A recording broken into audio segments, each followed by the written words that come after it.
آج کل ہمارے معاشرے میں نے اکثر دیکھا ہے گھروں میں انسان کی ابتدائی تعلیم کس کے ہاتھوں ہوتی ہے؟ وہ چلنا سیکھتا ہے، جو اس کے سب سے قریب ترین رشتے ہوتے ہیں ان کے ذریعے۔ وہ بولنا سیکھتا ہے اپنے قریب ترین رشتوں کو بولتا ہوا دیکھ کے۔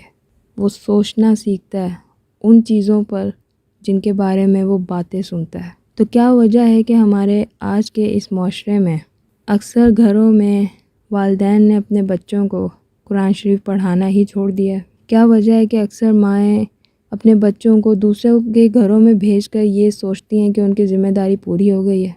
اور کچھ جگہوں پر تو ایسا بھی ہے کہ مدرسے بنے ہوئے ہیں، وہاں پر بچوں کو بھیجا جاتا ہے۔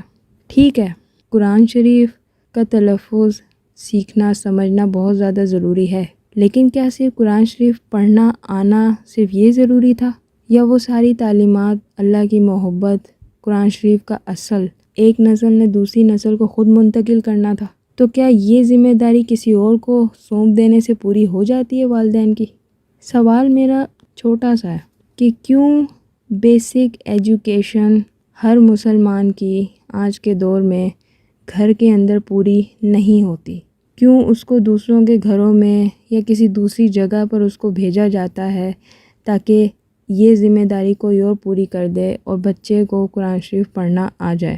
میں نے ایک دو دفعہ پہلے بھی اس حوالے سے لکھا تھا اپنے پیج پر، تو کچھ لوگوں نے کافی نیگیٹو وے میں اس میں مجھے رپلائی دیا تھا کمنٹس کے اندر، اور کمنٹس اس میں کچھ اس طرح کے تھے کہ تو پھر بچوں کو اسکول کیوں بھیجا جاتا ہے، تو پھر بچوں کو یونیورسٹیز کیوں بھیجا جاتا ہے، وہ سب بھی والدین خود کریں گھر کے اندر؟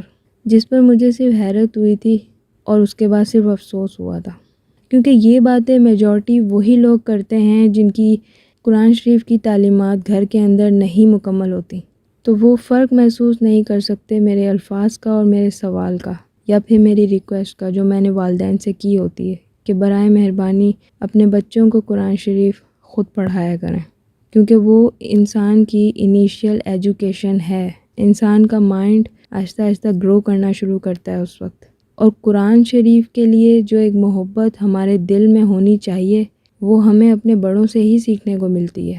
تو وہ تو ایک نسل سے دوسری نسل میں وہی چیز منتقل ہوگی نا جو پہلے کی نسل نے سیکھا ہوگا۔ اس لیے مجھے سمجھ نہیں آتی کہ جب بات انیشیل ایجوکیشن کی ہوتی ہے تو وہاں پر کچھ لوگ یونیورسٹیز، کالجز، ان کی ایجوکیشن کو لا کر بحث کیوں کرنا شروع کر دیتے ہیں؟ اس کا تو کوئی کمپیریزن ہے ہی نہیں۔ پیرنٹس کو اتنی زیادہ سمجھ بوجھ اسلام کے بارے میں، قرآن کے بارے میں اتنی زیادہ نالج ہر پیرنٹس کو ہونی چاہیے کہ وہ اپنے بچوں کو خود یہ سب کچھ سکھائیں، سمجھائیں، منتقل کریں وہ محبت جو اللہ کے لیے، قرآن شریف کے لیے ہمارے دلوں میں ہونی چاہیے، تاکہ ہمیں اپنا رستہ صاف ستھرا نظر آئے۔ یہ چیزیں ہمیں کسی اور سے سیکھنے کے لیے بھیج دیا جاتا ہے۔ کیا قرآن شریف دنیاوی تعلیم ہے؟ نہیں، یہ تو انسان کی ہر معاملے کی تعلیم ہے۔ اس کا اللہ سے رشتہ، اس کی پوری زندگی، اس کا ایمان، اس کی دنیا، اس کی آخرت، یہی تو وہ گھٹی ہے جو ہمیں ملنی چاہیے گھر سے، اپنے بڑوں سے۔ یہی تو وہ چیز ہے جس کا پورا اثر ہماری پوری زندگی پر ہوتا ہے۔ سب کچھ گھر سے ہی شروع ہوتا ہے۔ تو یہ سب ضروری چیزیں جب ہم کہیں باہر سے جا کے سیکھیں گے تو کتنا سیکھیں گے، کس حد تک؟ اور اگر جو سیکھا ہے کیا وہی سب کچھ ہم لوگ اسی محبت سے اپنے گھر میں آ کے سکھا پائیں گے؟ ان چیزوں پر ہم اتنا کانفیڈنٹلی اپنے گھر میں آ کے بات کر پائیں گے؟ یہ باتیں پھر ہم انہی لوگوں سے کریں گے جنہوں نے ہمیں یہ سب کچھ سکھایا ہوگا۔ آج کل کی نسل کا نا دل بہت چھوٹا ہے۔ ہم نے لوگوں کی کیٹیگریز بنا لی ہیں اور ہم صرف لائک مائنڈڈ لوگوں کو اپنے ساتھ رکھنا پسند کرتے ہیں۔ ہمیں دوسروں پر اعتراضات تو ہیں، ہم یہ بھی بتا دیں گے کہ اس نے یہ نہیں کیا، اس نے وہ نہیں کیا، لیکن ہم کبھی بھی اتنی ہمت خود میں نہیں رکھتے کہ ہم اپنے کسی رویے سے، اپنی کسی بات سے یا اپنے کسی عمل سے کسی دوسرے کی زندگی میں اس کو تھوڑا بدل بھی سکیں۔ ہمیں لگتا ہے کہ ہم نے ایک رائے قائم کر لی ہے تو یہ بہت ہے، دوسرا خود ہی سمجھ جائے گا۔ ایسے کوئی کبھی بھی نہیں سمجھے گا، کیونکہ دوسرے کی یہ ذمہ داری نہیں ہے کہ آپ کی ایک نیگیٹو رائے کے لیے وہ خود کو پازیٹیو کرے۔ اگر جواب چاہیے تو پروفٹس کی زندگی کو پڑھ کے دیکھیے کہ ان کے حسن اخلاق نے پوری دنیا بدل کے رکھ دی تھی، اور ہم کدھر ہیں آج، کہاں کھڑے ہیں ہم؟ کبھی کبھی مجھے بہت حیرت ہوتی ہے یہ دیکھ کے کہ ہمارے ارد گرد معاشرے میں کتنا زیادہ جھوٹ بولا جاتا ہے، اور اس جھوٹ کو اتنی خوبصورتی سے سجا دیا جاتا ہے کہ انسانی نظر بڑی آرام سے انسان کی عقل کو دھوکہ دے دیتی ہے۔ کبھی کبھی مجھے اس بات پہ بھی حیرت ہوتی ہے کہ ہم مسلمان جو کہ اسلامک لٹریچر سے واقف ہیں، ہم نے تھیوری پڑھی ہے، ہم نے اللہ تعالیٰ کی کتاب پڑھی ہے، ہم میں سے بیشتر ایسے لوگ ہیں جنہوں نے بہت سارے پروفٹس کی لائف تک کو پڑھا ہے، لیکن پھر بھی زندگی کے معاملات میں آج کے دور میں اکثر مقامات پر وہی انسان جھوٹ بولنے سے بھی دریغ نہیں کرتا، اور اس کا نتیجہ ہمارے ارد گرد موجود ہے۔ ہم میں سے اکثر لوگ کچھ دوسرے لوگوں کی وجہ سے ایک جھوٹی زندگی جیتے چلے آ رہے ہیں، اور ان کو پتہ ہی نہیں ہے کہ وہ ایک جھوٹ کا شکار ہو چکے ہیں۔ اور ہم میں سے ہی کچھ ایسے لوگ جو جھوٹ اور سچ میں فرق نہیں کر سکتے، پھر ان کی زندگی کسی کھاتے میں نہیں آتی۔ وہ لوگ خود اپنے آپ کو بھی ایک جھوٹی زندگی میں چلاتے چلاتے اتنی دور لے جاتے ہیں کہ پھر ان کے ساتھ چلنے والے لوگ یا پھر انہی کی نسل انہی کو فالو کرنے لگتی ہے۔ شاید کہنے کے لیے بہت سارے رائٹرز نے سچ اور جھوٹ کے بارے میں بہت کچھ لکھا ہے۔ ایون ایز اے مسلم ہم سب جانتے ہیں کہ قرآن شریف میں جھوٹ کے بارے میں کیا کچھ نہیں بیان کیا گیا۔ اور صرف یہی نہیں، اگر ہم بہت سارے پروفٹس کی زندگی کو ہی دیکھ لیں تو ان میں ایسے بہت سارے قصے موجود ہیں جن میں کافی بڑے بڑے سبق ہم سب کے لیے بھی موجود ہیں، لیکن پھر بھی یہ سب کچھ لٹریچر پڑھ لینے کے باوجود ہم اتنے زیادہ کمزور ہو چکے ہیں کہ ہم اپنے مائنڈ میں وہ شیپ بنا ہی نہیں پاتے جو اس واقعے کی ہوتی ہے۔ ہم جھوٹ بول کے کسی اور ہی دنیا کو تخلیق کرنے میں مصروف ہو چکے ہیں۔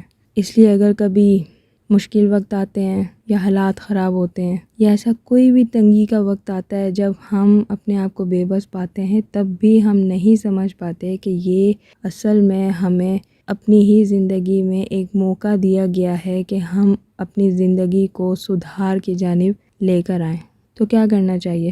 کیا خالی الزام تراشی کافی ہے کہ ہمارے علاوہ دنیا کا ہر انسان غلط ہو سکتا ہے، کہ ہمارا تو ایسا رول تھا ہی نہیں جس کی وجہ سے یہ سب کچھ ہو گیا، وہ تو کوئی اور تھا جس کے کیے کی سزا کسی اور کو مل گئی، اور ہم ان لوگوں میں سے خود کو شمار کرتے ہیں جو ایسے لوگوں کو پہچانتے ہیں، جو غلط اور صحیح ضرورت سے زیادہ جانتے ہیں، جن میں اتنی بھی ہمت نہیں ہے کہ وہ کسی جھوٹے سے یہ بلوا سکیں کہ وہ جھوٹا ہے۔ تو ہم نے اپنے لیے ایک ایسا راستہ چن لیا ہے جس میں بیٹھ کے ہم صرف الزام تراشی کرتے ہیں اور ہماری ذمہ داری مکمل ہو جاتی ہے۔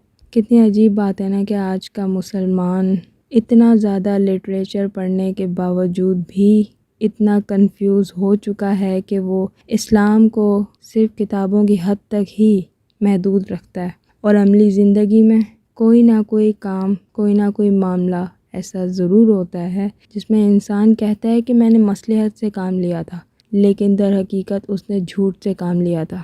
اس کے پیچھے بہت سارے فیکٹرز آ سکتے ہیں کہ اس کا کوئی ذاتی مفاد ہو سکتا ہے یا پھر اس نے کسی اور کی مدد کی ہو، لیکن بات تو وہی ہے نا کہ اس جھوٹ نے جو ایک سچویشن کریٹ کی ہے، اور پھر اس سچویشن کے اندر جتنے بھی لوگ شامل رہے ہوں گے انہوں نے بھی تو کچھ سیکھا ہوگا۔ کیا وہ یہ سب کچھ ریپیٹ نہیں کریں گے؟ جب وہ یہ سب دیکھیں گے کہ جھوٹ سے کام کتنے آسانی سے ہو جاتے ہیں، تو ظاہر ہے ہر انسان اپنے لیے اسی طرح کی ہی آسانیاں کریٹ کرے گا جس میں سہارا جھوٹ ہوگا۔ مجھے کوئی مشورہ دینے کی ضرورت نہیں ہے میرے سننے والوں کو، بے شک ہر انسان کا دل اور اس کی روح، اس کے جو بھی معاملات ہیں، بے شک وہ اللہ کی ذات تک ہی محدود ہیں۔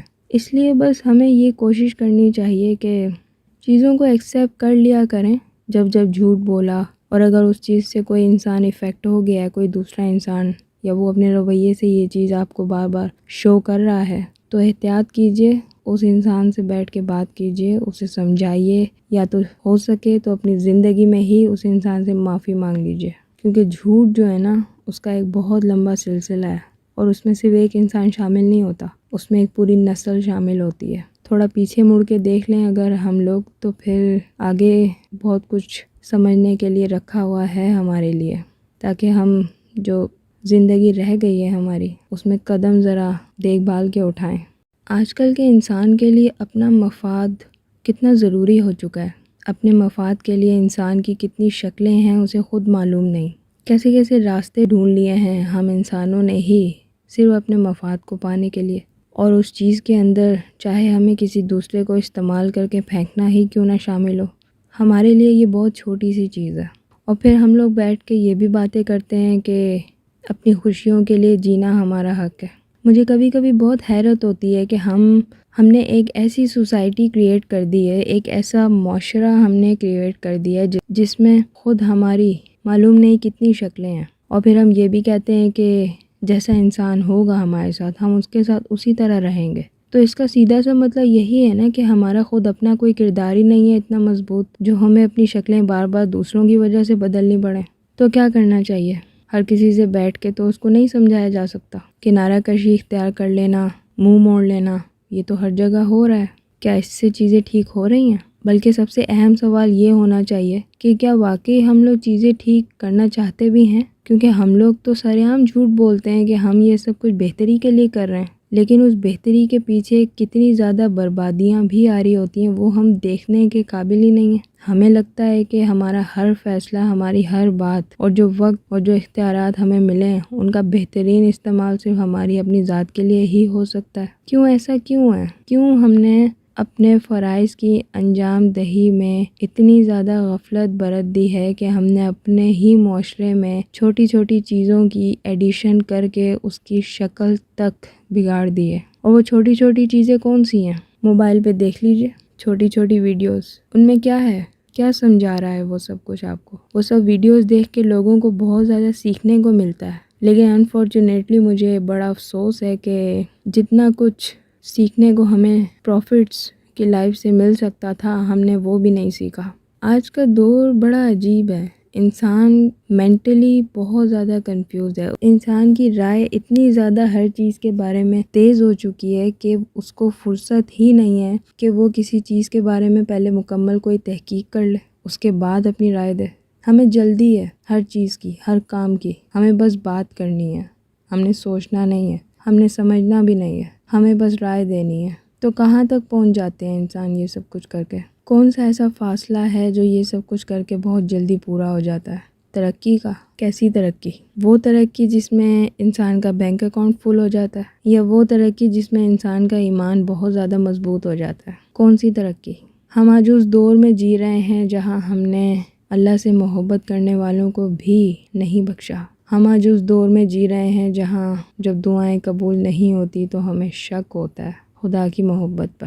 ہم اس دور میں جی رہے ہیں جہاں ہم نے نبیوں کی زندگیوں کے ہزاروں واقعے سنے ہوں گے، پڑھے ہوں گے، لیکن پھر بھی جب ہماری اپنی مصیبت کا وقت آتا ہے تو ہمیں صرف الزام دینا یاد رہتا ہے۔ کتنے افسوس کی بات ہے کہ ان سب چیزوں کے کرتے ہوئے ہم یہ بھول جاتے ہیں کہ ہماری اپنی زندگی میں بھی ہمیں استغفار کے راستے پہ چلنا تھا۔ تو کیا کرنا چاہیے؟ اور افسوس کی بات تو یہ بھی ہے کہ ہمیں استغفار کے راستے پہ بھی چلنا نہیں آتا، ہمیں تو صبر بھی نصیب نہیں ہے۔ ہم نے تو صرف ایک ایلیوژن کریٹ کیا ہوا ہے اپنے مائنڈ میں، ہمیں لفظوں کی دنیا کا احساس نہیں ہے۔ اگر ایسا ہوتا تو نبیوں کی زندگی کو پڑھ کے آج ہم اس حال میں نہ ہوتے۔ ان کی زندگی، ان کے سارے واقعات لفظوں میں بیان کر دیے گئے ہیں، لیکن ہم شاید اس کو بد نصیبی نہیں کہنا چاہیے مجھے، یہ ہماری اپنی ہی چوائسیز ہیں کہ ہم نے کتابوں کو کوئی اور مطلب دے دیا ہے اور ہم نے نظر آنے والی چیزوں کو کوئی اور مطلب دے دیا ہے، اور جو سچ اور جھوٹ کے بیچ میں فرق جانتے ہیں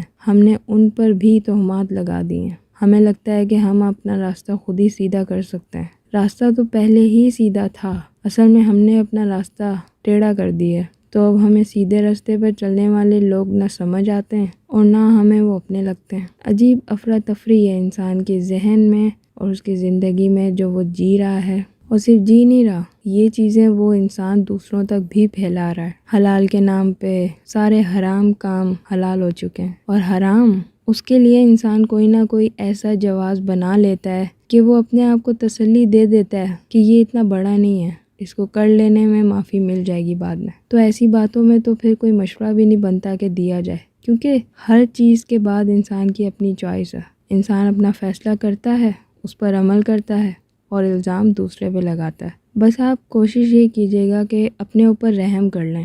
انسان اکثر جگہوں پر اپنے بولے ہوئے جھوٹ کی وجہ سے پھنس جاتا ہے، اور پھر وہ اپنے ارد گرد کے لوگوں کو یہ یقین دہانی کراتا ہے اپنے الفاظ سے کہ میری اس میں کوئی غلطی نہیں تھی، حالانکہ یہ غلط ہے۔ مجھے کبھی کبھی بہت حیرت ہوتی ہے کہ ہم انسان اپنے آپ سے ہی بظاہر جھوٹ بول دیتے ہیں، لیکن ہم نہیں دیکھتے کہ ہمارا ضمیر ہمیں کنٹینیوسلی آوازیں دے رہا ہے، ہمیں سمجھانا چاہتا ہے کہ ہم غلط کر رہے ہیں، لیکن ہم باز نہیں آتے۔ بہت ساری مثالیں ہمارے معاشرے میں موجود ہیں، شاید ان کو ادھر لا کر بیان کرنے کی ضرورت نہیں ہے، بس ان کے اثرات ہیں جو آپ لوگ دیکھ سکتے ہیں، اور شاید آپ لوگوں میں سے ہی کچھ لوگ ان اثرات کے اندر جی بھی رہے ہیں۔ بس چھوٹا سا ایک سوال ہے کہ کیسا محسوس ہوتا ہے جب کسی اور کے بولے ہوئے جھوٹ کی بنی ہوئی ایک فیک سچویشن کے اندر سے کوئی اور انسان گزرتا ہے، تو اس کے لیے کیا بچتا ہے؟ کیا انسان کے کردار پہ کوئی اثر نہیں ہوتا؟ کیا اس کو دکھ افسوس کچھ بھی نہیں ہوتا؟ لیکن مسئلہ یہ ہے نا کہ ہم لوگوں میں سے ہی ایسے بہت سارے لوگ ہیں جو ایسے جھوٹے لوگوں کو سپورٹ کرتے ہیں، اور یہ چیزیں ہم لوگ کھل کے نہیں بیان کر سکتے کہ ہم جھوٹ کو سپورٹ کرتے ہیں۔ بات پھر وہی آ جاتی ہے کہ فیوریٹزم بہت زیادہ بڑھ چکا ہے۔ جو لوگ ہمارے فیوریٹ ہیں ان کے لیے ہم ہر حرام کام ہماری نظروں میں وہ حلال ہوتا ہے، پھر بعد میں ہم لوگ روتے ہیں۔ معاشرے کی ایک اگر اوور آل اس کو سمرائز کیا جائے تو کیا ایسا نہیں ہے؟ گھروں کے اندر، بزنس میں، ہر جگہ، زندگی کے ہر معاملے میں جو لوگ دوسرے لوگوں کو پسند کرتے ہیں، کسی بھی معاملے میں ہو، وہ ان کو بہت زیادہ فیورز بھی دیتے ہیں، چاہے وہ ٹھیک ہو غلط ہو۔ نہیں، انسان کی سوچ کے اندر جو ایک چیز آ جائے وہ اس کو پھر مکمل کرنا چاہتا ہے، چاہے اس کے لیے کوئی بھی راستہ اس کو چننا پڑے۔ لیکن کیا ہوتا ہے، اس راستے پر چلنے کے لیے بہت سارے سروں کے اوپر سے بھی انسان گزر جاتا ہے، اور جن سروں کے اوپر سے انسان گزرتا ہے ان کی تکلیفیں پھر ایک عجیب سا سلسلہ کریٹ کر دیتی ہیں جو مزید نسلوں کو تباہ کر دیتی ہیں۔ یہ ہیں سارے جھوٹ کے نتیجے کہ کس کس راستے سے ہو کر انسان اپنی اس کی جو خواہشیں ہیں ان کو پورا کرنا چاہتا ہے۔ کتنی عجیب بات ہے نا کہ ہم انسان اتنے زیادہ کمزور ہو چکے ہیں کہ ہم جھوٹ بولنے سے پہلے اس کی بگڑی ہوئی شکل کے بارے میں سوچتے ہی نہیں ہیں کہ ہمارے جھوٹ سے کتنے لوگ افیکٹ ہو سکتے ہیں۔ چلو ٹھیک ہے، ہمارا تو فائدہ ہو گیا، لیکن باقی لوگوں کا کیا؟ پھر انسان کہتا ہے کہ وہ میری ذمہ داری نہیں تھی۔ تو پھر کیا ذمہ داری تھی آپ انسان کی؟ کتنی عجیب بات ہے نا کہ ایک انسان اپنی ناکامی کا الزام کسی دوسرے کو کتنے آرام سے دے دیتا ہے، اور اس سے بڑی عجیب بات یہ ہے کہ وہی انسان کبھی بھی ان چیزوں کا ذکر نہیں کرتا جہاں اس نے خود اپنے لیے ناکامی کا راستہ چنا ہوتا ہے۔ ایسا کیوں ہے کہ ہم انسان خود کو نیک فرشتہ ظاہر کرنے کے لیے پوری کوششیں کرتے ہیں، لیکن اپنا عمل، اپنی سوچ اور اپنی نیت کو صاف کرنے کے لیے ہم نے کبھی کوشش ہی نہیں کی؟ آج کل جس انسان سے بھی ملو، جس سے بھی بات کرو، وہ ٹھیک ہے، اپنے آپ کو ٹھیک کہتا ہے، کوئی بھی غلط نہیں کہتا۔ کوئی بھی انسان اپنی غلطیاں نہیں بتاتا جس کی وجہ سے وہ ان سارے حالات اور معاملات میں سے گزر رہا ہوتا ہے۔ آج کل کے دور میں ناکامی کی وجہ دراصل دوسرے ہوتے ہیں، ہم نے تو کچھ کیا ہی نہیں ہوتا۔ تو کیا وجہ ہے کہ انسان نے اپنے آپ کو جھوٹ بول بول کے یہ مطمئن کر دیا ہے؟ مجھے کبھی کبھی سمجھ نہیں آتی کہ چلو ٹھیک ہے، آپ کے پاس اتنی زندگی ہے موجود کہ آپ کسی دوسرے کے اوپر صرف الزام لگا سکتے ہیں، تو سوال یہ ہے کہ کیا اس الزام لگانے کے بعد کچھ ہو جاتا ہے؟ کیا آپ کی زندگی بہتر ہو سکتی ہے؟ کیا آپ کو ذہنی سکون مل سکتا ہے؟ کیا آپ کی ناکامی کامیابی میں بدل سکتی ہے؟ تو کیوں انسان مسلسل اپنے آپ سے اور دوسروں سے جھوٹ بولتا رہتا ہے کہ میری ناکامی کی وجہ دوسرے ہیں؟ سوال تو یہ ہے نا کہ جب آپ اس ایک پروسیجر سے گزر رہے تھے جو آپ کو ناکامی کی طرف لے کے جا رہا تھا، اس وقت آپ نے ایسا کچھ بھی شو نہیں کیا ہوتا، نہیں بتایا ہوتا، آپ نے اپنی چوائسیز، اپنے ڈیسیژنز کچھ بھی آپ نے شیئر نہیں کیے ہوتے۔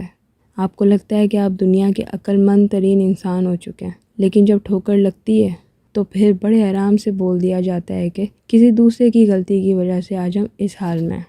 کیا اللہ تعالیٰ نے ہر انسان کو الگ الگ پیدا کرنے کے بعد اس کو الگ الگ ذمہ داریاں نہیں دیں؟ جو ہم انسان یہ سمجھتے ہیں کہ اگر پہلے والے لوگ یہ سارے کام نہ کرتے تو آج ہم ان سارے کاموں میں نہ پھنسے ہوتے۔ کچھ اسی طرح کی سوچ ہمارے معاشرے میں بہت زیادہ گرو کر چکی ہے۔ نہ ہم اپنی پیچھے کی زندگی کو دیکھ کے کچھ سیکھ رہے ہیں، نہ آگے کے لیے ہم کچھ بنا پا رہے ہیں۔ ہم کن چیزوں کی کوششیں کر رہے ہیں، کہاں جانا چاہتے ہیں، اور جہاں جانا چاہتے ہیں کیا وہاں کبھی پہنچ بھی پاتے ہیں؟ کوشش کیجیے گا کہ اپنا راستہ، اپنی نیت، اپنی سوچ، اپنی سمجھ، اس پہ کام کرنے سے پہلے ایک بار نبیوں کی زندگی ضرور پڑھ لیجیے گا، بڑی ضروری ہو گئی ہے۔ کچھ گھروں میں ایسی اولادیں بھی پائی جاتی ہیں جو محنت کرنے کے نام سے نا واقف ہیں، یا شاید وہ محنت کرنے کو خود پر لازم نہیں سمجھتی، یا پھر وہ ایسی کوئی ذمہ داری نہیں اٹھانا چاہتی جس میں دراصل ان کو محنت کرنی ہوتی ہے اور فائدہ دوسروں کو ہوتا ہے۔ اور اس چیز کا معاشرے میں بہت زیادہ اضافہ بھی ہو چکا ہے۔ وجہ میں نہیں جانتی، اکثر ایسے گھر بھی موجود ہیں جہاں پر والدین اپنے اولاد کی مسائل حل کرتے کرتے ہی اس دنیا سے چلے جاتے ہیں، لیکن اس اولاد کے مسائل کبھی بھی حل نہیں ہوتے۔ وہ اولاد جتنی بھی بڑی ہو جائے وہ پھر بھی بڑی نہیں ہوتی۔ وہ سمجھتی ہے کہ میری ذمہ داری، میرے اس حال کی ذمہ دار میرے والدین ہیں۔ اور ایسے لوگوں کی جب شادیاں ہوتی ہیں تو اس کے بعد ایک اور نیا سلسلہ شروع ہو جاتا ہے۔ اگر کوئی لڑکا ہوتا ہے تو پھر اس کی بیوی بھی یہی سب کچھ کر رہی ہوتی ہے، یا پھر اگر کوئی لڑکی ہوتی ہے تو پھر آپ لوگ خبریں یقیناً دیکھتے ہوں گے، ایسی بہت ساری کہانیاں ہمیں دیکھنے کو سننے کو ملتی ہیں کہ ایسی لڑکیوں کے ساتھ پھر سسرال میں کیا کچھ ہوتا ہے، اور ایسی کہانیوں کا آخر کیا ہوتا ہے۔ اور پتہ ہے کیا، ان چیزوں پر بیٹھ کے کوئی بھی بات کرنا پسند نہیں کرتا۔ ہر کوئی اپنی اپنی ڈائریکشن میں کام کرتا ہے، بات کرتا ہے، رائے دیتا ہے، سوچتا ہے، سمجھتا ہے، صرف اپنے مفاد کے لیے۔ اور ان چیزوں کا نہ کوئی شروع ہے نہ کوئی آخر، بس چلتے جا رہے ہوتے ہیں لوگ، کیونکہ یہ ایک پروسیجر ہے نا، اس لیے اس میں سے گزرنا ہے۔ جو پہلے کی نسلیں کر چکی ہیں ہم بھی وہی کریں گے۔ بدلاؤ کسی ایک انسان کی ذمہ داری تو نہیں ہے کہ وہی بدلاؤ لے کے آئے گا اور باقی جو ہے وہ پہلے کی طرح ہی رہیں گے، ایسے تو نہیں آتا بدلاؤ۔ تو پھر کون سمجھے گا اور کون سیکھے گا؟ کوئی بھی نہیں۔ بس کچھ چیزیں ایگزسٹ کرتی ہیں، ان کے بارے میں بات کرنا کبھی کبھی بہت زیادہ ضروری ہو جاتا ہے، کہ گھروں کے اندر کس طرح سے پوری فیملیز افیکٹ ہو جاتی ہیں اگر کبھی کوئی ایک بچہ ناکام ہو جائے، اور پھر وہ اتنا زیادہ نا سمجھ اور خود غرض نکلے کہ اس کو کبھی اپنی غلطیاں نظر نہ آتی ہوں، لیکن اس کو دوسروں کے بارے میں اپنی رائے دینے سے پہلے کبھی بھی یہ سوچنا بھی نصیب نہ ہو کہ اس دوسرے انسان نے اس کے لیے اپنی پوری زندگی دے دی ہوتی ہے، صرف اس کو بڑا کرتے کرتے۔ اب یہ ساری چیزیں دیکھ کے سن کے ہم کہتے ہیں کہ وہ ناشکرا ہے، وہ بد نصیب ہے، اس نے اپنی آخرت خراب کر لی۔ لیکن ان باتوں سے کیا ہوگا؟ ابھی تو زندگی ہے نا، زندگی جی رہے ہیں، تو کیوں ہم اتنے زیادہ ناکام ہو چکے ہیں مضبوط فیصلے کرنے میں جن پہ ہم ڈٹے رہیں؟ کیوں ہم اس قابل نہیں ہوئے ابھی تک کہ وہ تمام فیصلے کر سکیں جو کبھی نبیوں نے اپنی زندگیوں میں اپنے مسائل حل کرنے کے لیے کیے تھے؟ کبھی سوچئے گا اس بات پر، بہت کچھ سمجھنے کو ملے گا۔ کبھی کبھی ایسا ہوتا ہے نا کہ جب آپ کو کسی دوسرے انسان کے وقت کی بہت زیادہ ضرورت ہوتی ہے تب وہ چیز آپ کو نہیں ملتی، اور آپ اس چیز کا ذکر بھی کرتے ہیں لیکن وہ چیز آپ کو تب بھی نہیں ملتی۔ آپ کی سچویشن ایسی ہو جاتی ہے کہ آپ بھیک مانگنا شروع کر دیتے ہیں اس وقت کے لیے جو آپ کو کسی دوسرے سے چاہیے ہوتا ہے، جو کہ آپ کو نہیں ملتا۔ پھر کیا ہوتا ہے؟ کچھ بھی نہیں ہوتا، بس ایک وقفہ آ جاتا ہے، خاموشی کا، سوچ کا، سمجھ کا۔ انسان اپنی ذات کے اندر ہی کیلکولیشن شروع کر دیتا ہے کہ میرے کس رویے سے یہ سب کچھ ہو رہا ہے، یا میری خواہش، کیا اس میں کوئی کمی تھی؟ کیا میری شدت اتنی کافی نہیں تھی کہ وہ چیز مجھے نصیب ہو جائے؟ کچھ ایسی ہی کیلکولیشن انسان کی ذات میں ہونا شروع کرتی ہیں جو پھر وہ انسان کی ذات کو ہی بریک بائی بریک توڑنا شروع کر دیتی ہیں۔ اور پھر کیا ہوتا ہے کہ جب انسان اپنے آپ کو بہت زیادہ بکھرا ہوا دیکھتا ہے تو پھر وہ اس قابل بھی نہیں ہوتا کہ اپنے آپ کو سمیٹ کے دوبارہ جوڑ دے۔ وہ پھر اپنے بکھرے ہوئے حصوں کو بھی نہیں اٹھاتا، وہ اپنے آپ کو جمع ہی کرنا نہیں چاہتا، اور اس کے بعد پھر جہاں وہ ختم ہوتا ہے، جتنا وہ رہ جاتا ہے، پھر وہیں سے وہ دوبارہ شروع ہوتا ہے۔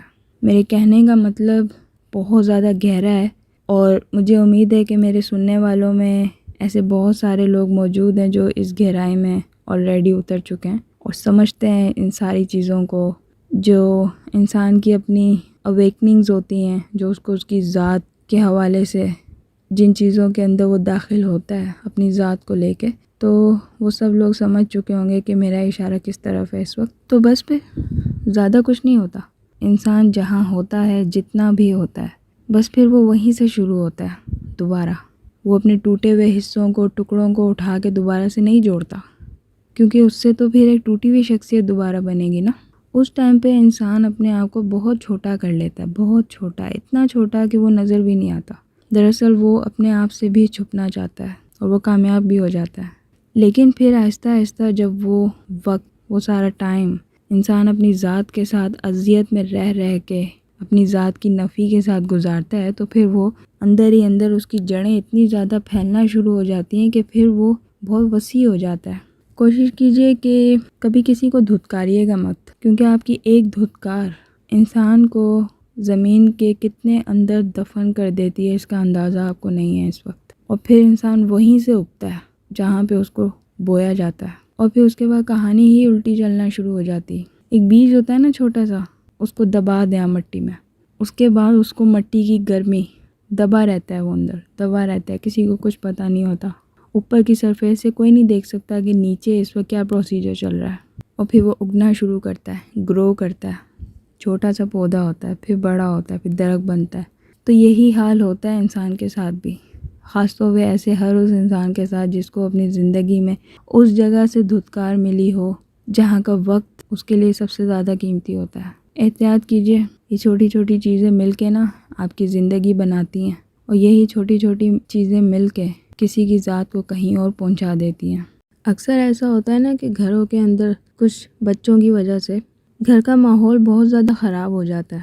میرا اشارہ ان بچوں کی طرف سے ہے جنہوں نے اپنے ماں باپ کو معاشرے میں بہت زیادہ بے عزت اور خوار کروا دیا ہوتا ہے، اور اس چیز کے بعد انہی گھروں کے اندر جو چھوٹے بہن بھائی یا پھر بڑے بہن بھائی ہوتے ہیں، ان کی زندگی کس طرح سے گزرتی ہے اس ایک واقعے کے بعد، یہ تو کہانی ہی الگ ہو جاتی ہے۔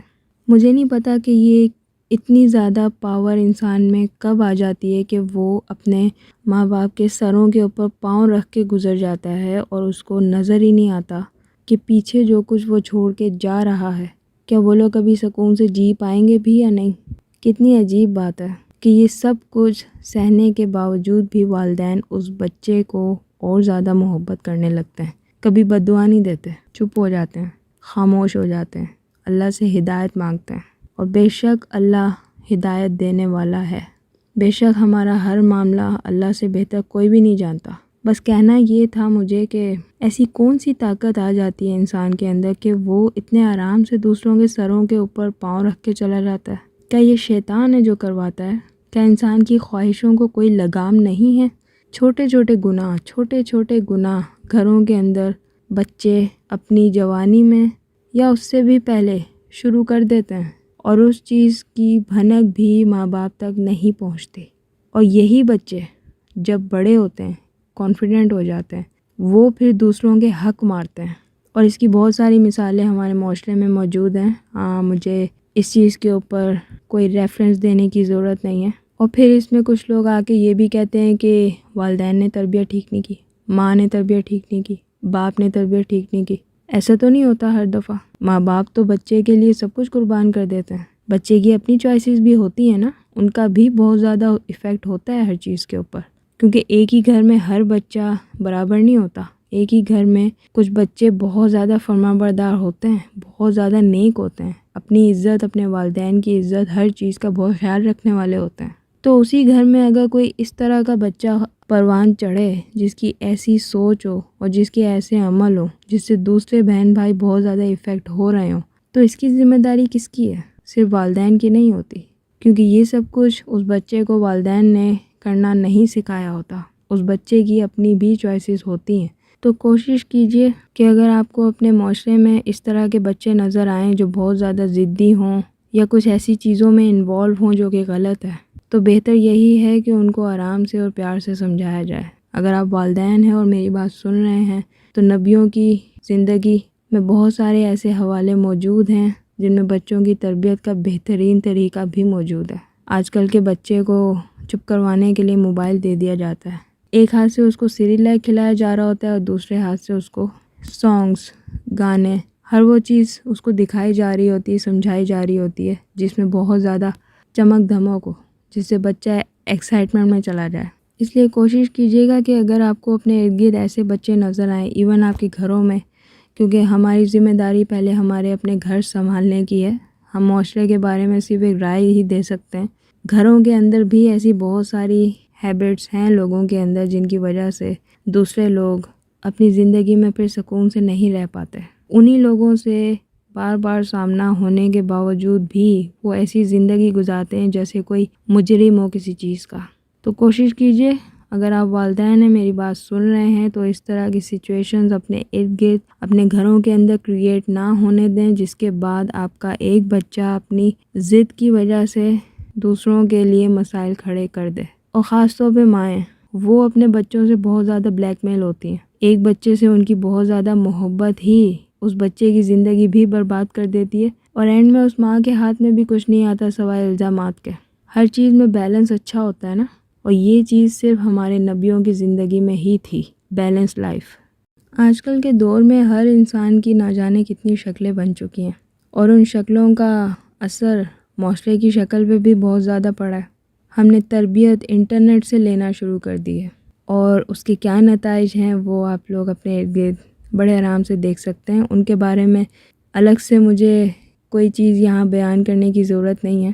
تو سوال بس اتنا ہے کہ اتنا زیادہ لٹریچر پڑھنے کے بعد بھی ہم اپنے اصل مذہب کو کیوں نہیں پا سکے؟ ہم اپنے اسلام کی جو اصل خوبصورتی ہے، ہم وہاں تک کیوں نہیں پہنچ سکے کہ ہمیں اس دنیا میں اپنے آپ کو ہم نے برباد کرنے کے لیے چھوڑ دیا؟ ہم نے نا اپنی زندگی میں اتنا کوئی دوسروں کے لیے کیا نہیں ہوتا جتنا ہم نے خود کو بیان کیا ہوتا ہے۔ ہمیں لگتا ہے کہ ہم اپنے اوپر ایک خول چڑھا کے تو خود کو نیک ظاہر کر کے تو ایک سکون دہ زندگی گزار سکتے ہیں، جبکہ ایسا ہوتا نہیں ہے۔ انسان کی اپنی چوائسیز ہیں، ہر انسان کی اپنی چوائسیز ہیں، اور ان چوائسیز کی وجہ سے معاشرے میں بہت زیادہ چینجز آتی ہیں، جو کہ آپ لوگ دیکھ سکتے ہیں کہ میں کس حوالے سے بات کر رہی ہوں۔ آج ہم اس قابل ہی نہیں ہیں کہ ہم اپنے مسائل خود حل کر سکیں۔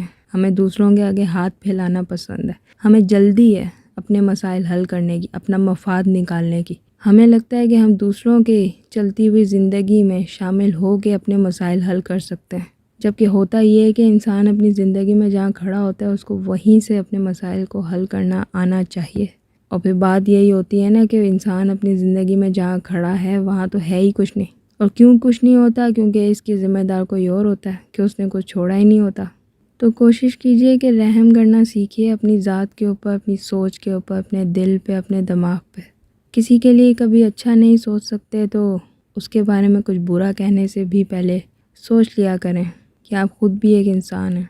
ہر چیز کے اوپر بات کرنا، ہر چیز کے اوپر رائے دینا بغیر تحقیق کے کہاں پہنچا دیتا ہے انسان کو، جہاں آج ہم سب لوگ کھڑے ہیں۔ آج ہم اس قابل بھی نہیں ہیں کہ ہم اپنے مسائل خود حل کر سکیں۔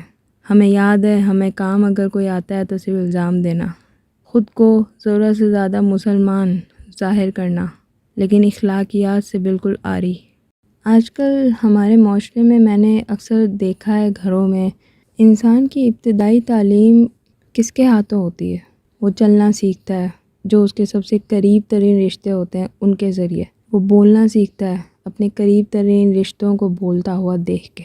وہ سوچنا سیکھتا ہے ان چیزوں پر جن کے بارے میں وہ باتیں سنتا ہے۔ تو کیا وجہ ہے کہ ہمارے آج کے اس معاشرے میں اکثر گھروں میں والدین نے اپنے بچوں کو قرآن شریف پڑھانا ہی چھوڑ دیا ہے؟ کیا وجہ ہے کہ اکثر مائیں اپنے بچوں کو دوسروں کے گھروں میں بھیج کر یہ سوچتی ہیں کہ ان کی ذمہ داری پوری ہو گئی ہے؟ اور کچھ جگہوں پر تو ایسا بھی ہے کہ مدرسے بنے ہوئے ہیں، وہاں پر بچوں کو بھیجا جاتا ہے۔ ٹھیک ہے، قرآن شریف کا تلفظ سیکھنا سمجھنا بہت زیادہ ضروری ہے، لیکن کیا صرف قرآن شریف پڑھنا آنا صرف یہ ضروری تھا؟ یا وہ ساری تعلیمات، اللہ کی محبت، قرآن شریف کا اصل ایک نسل نے دوسری نسل کو خود منتقل کرنا تھا؟ تو کیا یہ ذمہ داری کسی اور کو سونپ دینے سے پوری ہو جاتی ہے والدین کی؟ سوال میرا چھوٹا سا ہے کہ کیوں بیسک ایجوکیشن ہر مسلمان کی آج کے دور میں گھر کے اندر پوری نہیں ہوتی؟ کیوں اس کو دوسروں کے گھروں میں یا کسی دوسری جگہ پر اس کو بھیجا جاتا ہے تاکہ یہ ذمہ داری کوئی اور پوری کر دے اور بچے کو قرآن شریف پڑھنا آ جائے۔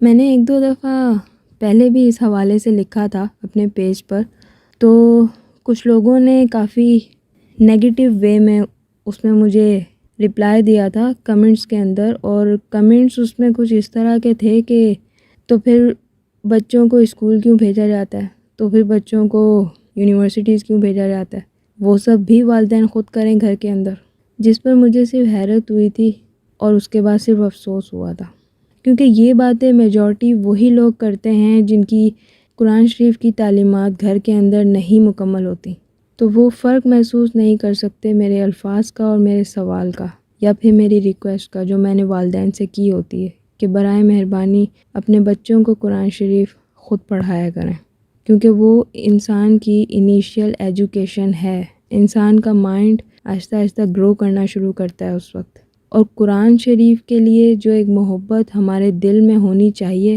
وہ ہمیں اپنے بڑوں سے ہی سیکھنے کو ملتی ہے، تو وہ تو ایک نسل سے دوسری نسل میں وہی چیز منتقل ہوگی نا جو پہلے کی نسل نے سیکھا ہوگا۔ اس لیے مجھے سمجھ نہیں آتی کہ جب بات انیشیل ایجوکیشن کی ہوتی ہے تو وہاں پر کچھ لوگ یونیورسٹیز، کالجز، ان کی ایجوکیشن کو لا کر بحث کیوں کرنا شروع کر دیتے ہیں۔ اس کا تو کوئی کمپیریزن ہے ہی نہیں۔ پیرنٹس کو اتنی زیادہ سمجھ بوجھ اسلام کے بارے میں، قرآن کے بارے میں اتنی زیادہ نالج ہر پیرنٹس کو ہونی چاہیے کہ وہ اپنے بچوں کو خود یہ سب کچھ سکھائیں، سمجھائیں، منتقل کریں وہ محبت جو اللہ کے لیے، قرآن شریف کے لیے ہمارے دلوں میں ہونی چاہیے، تاکہ ہمیں اپنا رستہ صاف ستھرا نظر آئے۔ یہ چیزیں ہمیں کسی اور سے سیکھنے کے لیے بھیج دیا جاتا ہے۔ کیا قرآن شریف دنیاوی تعلیم ہے؟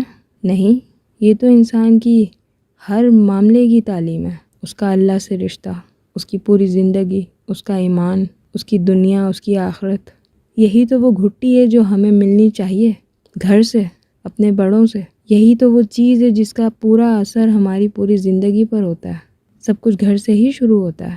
تو یہ سب ضروری چیزیں جب ہم کہیں باہر سے جا کے سیکھیں گے تو کتنا سیکھیں گے، کس حد تک، اور اگر جو سیکھا ہے کیا وہی سب کچھ ہم لوگ اسی محبت سے اپنے گھر میں آ کے سکھا پائیں گے؟ ان چیزوں پر ہم اتنا کانفیڈنٹلی اپنے گھر میں آ کے بات کر پائیں گے؟ یہ باتیں پھر ہم انہی لوگوں سے کریں گے جنہوں نے ہمیں یہ سب کچھ سکھایا ہوگا۔ آج کل کی نسل کا نا دل بہت چھوٹا ہے۔ ہم نے لوگوں کی کیٹیگریز بنا لی ہیں اور ہم صرف لائک مائنڈڈ لوگوں کو اپنے ساتھ رکھنا پسند کرتے ہیں۔ ہمیں دوسروں پر اعتراضات تو ہیں، ہم یہ بھی بتا دیں گے کہ اس نے یہ نہیں کیا، اس نے وہ نہیں کیا، لیکن ہم کبھی بھی اتنی ہمت خود میں نہیں رکھتے کہ ہم اپنے کسی رویے سے، اپنی کسی بات سے یا اپنے کسی عمل سے کسی دوسرے کی زندگی میں اس کو تھوڑا بدل بھی سکیں۔ ہمیں لگتا ہے کہ ہم نے ایک رائے قائم کر لی ہے تو یہ بہت ہے، دوسرا خود ہی سمجھ جائے گا۔ ایسے کوئی کبھی بھی نہیں سمجھے گا، کیونکہ دوسرے کی یہ ذمہ داری نہیں ہے کہ آپ کی ایک نیگیٹو رائے کے لیے وہ خود کو پازیٹیو کرے۔ اگر جواب چاہیے تو پروفٹس کی زندگی کو پڑھ کے دیکھیے کہ ان کے حسن اخلاق نے پوری دنیا بدل کے رکھ دی تھی، اور ہم کدھر ہیں آج، کہاں کھڑے ہیں ہم۔ کتنا تکلیف دہ لمحہ ہوتا ہے نا وہ، جب انسان کو آہستہ آہستہ یہ ریئلائز ہونا شروع ہو جائے کہ اس کے ماں باپ ضعیف یا بوڑھے ہونا شروع ہو گئے۔ کبھی کبھی ایسا اچانک سے انسان کو ریئلائز ہوتا ہے کہ ماں باپ کی شکلیں پہلے کی طرح تر و تازہ نہیں ہیں، اور پہلے کی طرح کی زندگی بھی نہیں رہی، اور آہستہ آہستہ پھر انسان ایک اندرونی خوف میں مبتلا ہو جاتا ہے کہ یہ کیا ہو گیا، اس طرح کی زندگی تو نہیں تھی پہلے، یہ اچانک سے کیسے بدلاؤ آنا شروع ہو گیا، اور پھر اس میں اور بھی چیزیں شامل ہونا شروع ہو جاتی ہیں، باتیں بدل جاتی ہیں پیرنٹس کی، کچھ ایسی باتیں پیرنٹس کرنا شروع کر دیتے ہیں جس میں اس دنیا سے چلے جانے کا ذکر ڈائریکٹلی نہیں لیکن انڈائریکٹ وے میں ضرور ہوتا ہے، اور وہ چیز اور زیادہ انسان کے اندر خوف و خاموشی کریٹ کرنا شروع کر دیتی ہے۔ آپ میں سے بہت سے ایسے سننے والے موجود ہوں گے جو شاید اپنے گھر کے سب سے چھوٹے ہوں اور جن کے حصے میں بوڑھے ماں باپ آئے ہیں۔ کہنے کا مطلب میرا یہ ہے کہ جو گھر کے سب سے چھوٹے ہوتے ہیں نا اور جو گھر کے سب سے بڑے ہوتے ہیں، بہت فرق ہوتا ہے ان دونوں لوگوں میں۔ گھر کے سب سے بڑوں کو والدین دوسری طرح کے ملتے ہیں، اور گھر کے سب سے چھوٹے بچوں کو والدین دوسری طرح کے ملتے ہیں۔ گھر کے سب سے بڑے بچے اپنے والدین کی جوانی سب کچھ دیکھتے ہیں، اور گھر کے سب سے چھوٹے بچے اپنے والدین کی ڈھلتی ہوئی عمر دیکھتے ہیں، اور ان دونوں بچوں کی سوچ، ان کی سمجھ میں بہت زیادہ فرق ہوتا ہے۔ آپ میں سے بہت سے ایسے سننے والے موجود ہوں گے جو شاید گھر کے بڑے ہوں، جو شاید گھر کے چھوٹے ہوں، لیکن میں ایک بات ضرور کہہ سکتی ہوں کہ جہاں گھر کے بڑے بہت زیادہ سمجھدار، اپنے والدین سے بہت زیادہ اٹیچ ہوتے ہیں، وہیں گھر کے سب سے چھوٹے بچوں نے ایک پوری زندگی گزاری ہوتی ہے اپنے بڑوں سے سبق سیکھتے ہوئے، ان کی سوچ کو سمجھتے ہوئے، انہیں پڑھتے ہوئے، دن رات ان کے مسائل کے لیے روتے ہوئے۔ کچھ ایسی ہی زندگی ہوتی ہے گھر کے چھوٹوں کی، جو اس طرح کے ماحول میں رہتے ہیں، جہاں ان کے اوپر اچانک سے یہ خوف ان کی ذات کو اپنے گھیرے میں لے لیتا ہے کہ ان کے پیرنٹس اب بوڑھے ہونا شروع ہو گئے ہیں۔ تو پھر وہ بچے بھی اپنے وقت سے پہلے اپنی سوچ میں اتنی زیادہ بزرگی لے آتے ہیں کہ شاید ارد گرد کا ماحول، ارد گرد کے لوگ ان بچوں کو بھی بابا یہ چیز باور کرواتا ہے کہ تم اپنی سوچ سے زیادہ بڑا سوچتے ہو، تو ایسا مت سوچا کرو۔ لیکن کیا کیا جائے، یہ وقت ہے نا، اور اس میں ہر انسان کو رشتے مختلف عمروں میں ملتے ہیں، اور اس چیز کا اثر انسان کی ذات کے اوپر بہت زیادہ ہوتا ہے۔ بس مجھے ڈر لگتا ہے اس خوف سے جس کا سامنا شاید گھر کے چھوٹے بچے کرتے ہیں، کیونکہ جس عمر میں گھر کے چھوٹے بچے ان چیزوں کا سامنا کر رہے ہوتے ہیں، گھر کے بڑے بچے اسی ایج میں کسی اور طرح کی زندگی جی رہے ہوتے ہیں، تب ماں باپ کی عمر ڈھلی نہیں ہوتی، تب ماں باپ کے چہروں کے اوپر جھریاں نہیں آئی ہوتی۔ تو یہ ایک بہت بڑا فرق ہے جو گھروں کے اندر بچوں کے بیچ میں، مختلف عمروں کے بیچ میں انہیں کس طرح کے ماں باپ ملے ہوتے ہیں۔ سب سے بڑے بچے کو بالکل مختلف ماں باپ ملے ہوتے ہیں، اور گھر کے چھوٹے بچے کو بالکل مختلف۔ اس لیے کوشش کیجئے، آپ لوگ میرے سننے والے ہیں، آپ لوگوں کا بہت شکریہ۔ ایک ریکویسٹ ہے آپ سب سے کہ اپنے گھروں کو جوڑ کے رکھیے، ماں باپ جیسی نعمت دوبارہ کبھی نہیں ملتی۔ ایک پروسیس ہے اس دنیا کا جس میں سے ہم سب نے گزرنا ہے، اس لیے کوشش کیجئے کہ اپنے رشتوں کو، اپنی زندگی کو سنبھال کے رکھیے جتنا ہو سکے، ایک دوسرے کی زندگی میں ہی، کیونکہ یہ رشتے نا بڑے قیمتی ہیں۔ کبھی کبھی ایسا ہوتا ہے نا کہ آپ اپنا پوائنٹ آف ویو شیئر کرتے ہیں، اور پھر آپ کے ارد گرد موجود ہر انسان اپنی سوچ کے مطابق اس کو ڈیفائن کرنا شروع کر دیتا ہے، اور ایٹ دی اینڈ کبھی کبھی ایسا بھی ہوتا ہے کہ جو پوائنٹ آف ویو آپ نے شیئر کیا ہوتا ہے اس کا کوئی اور ہی مطلب آپ کو سننے کو ملتا ہے۔ ٹھیک ہے، ایک حد تک یہ چیز بہت چھوٹی سی لگتی ہے، لیکن مسئلہ تب بن جاتا ہے جب آپ گھروں کے اندر بہت زیادہ حساس رشتوں کے اندر رہ رہے ہوں، اور اس وقت پھر آپ کو بہت کم موقع ملتا ہے اپنے آپ کو جسٹیفائی کرنے کا، اپنا پوائنٹ آف ویو کلیئر کرنے کا، کیونکہ آپ کے پوائنٹ آف ویو کے ساتھ آپ کے ارد گرد کے لوگوں نے، آپ کے قریبی رشتوں نے اپنی اپنی ججمنٹس کو اتنا زیادہ امبوز کر دیا ہوتا ہے کہ پھر آپ کے الفاظ، آپ کی جو خواہش ہوتی ہے کہ آپ کو سچا اور کھرا سمجھا جائے اس معاملے میں، وہ سب ختم ہو جاتی ہے۔ معلوم نہیں ان چیزوں کی شروعات کرنے والے ہم خود ہیں جو اپنا پوائنٹ آف ویو دیتے ہیں، یا پھر ہم خود ہیں جو شاید انویٹیشن دیتے ہیں اپنا پوائنٹ آف ویو دے کے، کہ لوگ بھی پھر اپنا پوائنٹ آف ویو دینا شروع کر دیتے ہیں۔ کہنے کو تو یہ بہت چھوٹی چھوٹی باتیں ہیں، لیکن میں نے لوگوں کے رشتے، لوگوں کے گھر تک ٹوٹتے ہوئے دیکھے ہیں انہی چھوٹی چھوٹی چیزوں سے نکلی ہوئی بڑی بڑی چیزوں نے۔ کبھی کبھی نا مجھے ایسا لگتا ہے جیسے دوسرے لوگ ویٹ کر رہے ہوتے ہیں کہ آپ کوئی غلط بات کریں جو کہ ان کے مطابق غلط ہوگی، تو پھر انہیں موقع مل جائے گا کہ وہ دراصل جو کچھ آپ کے بارے میں سوچتے اور سمجھتے ہیں وہ اس چیز کو ڈسکلوز کر دیں۔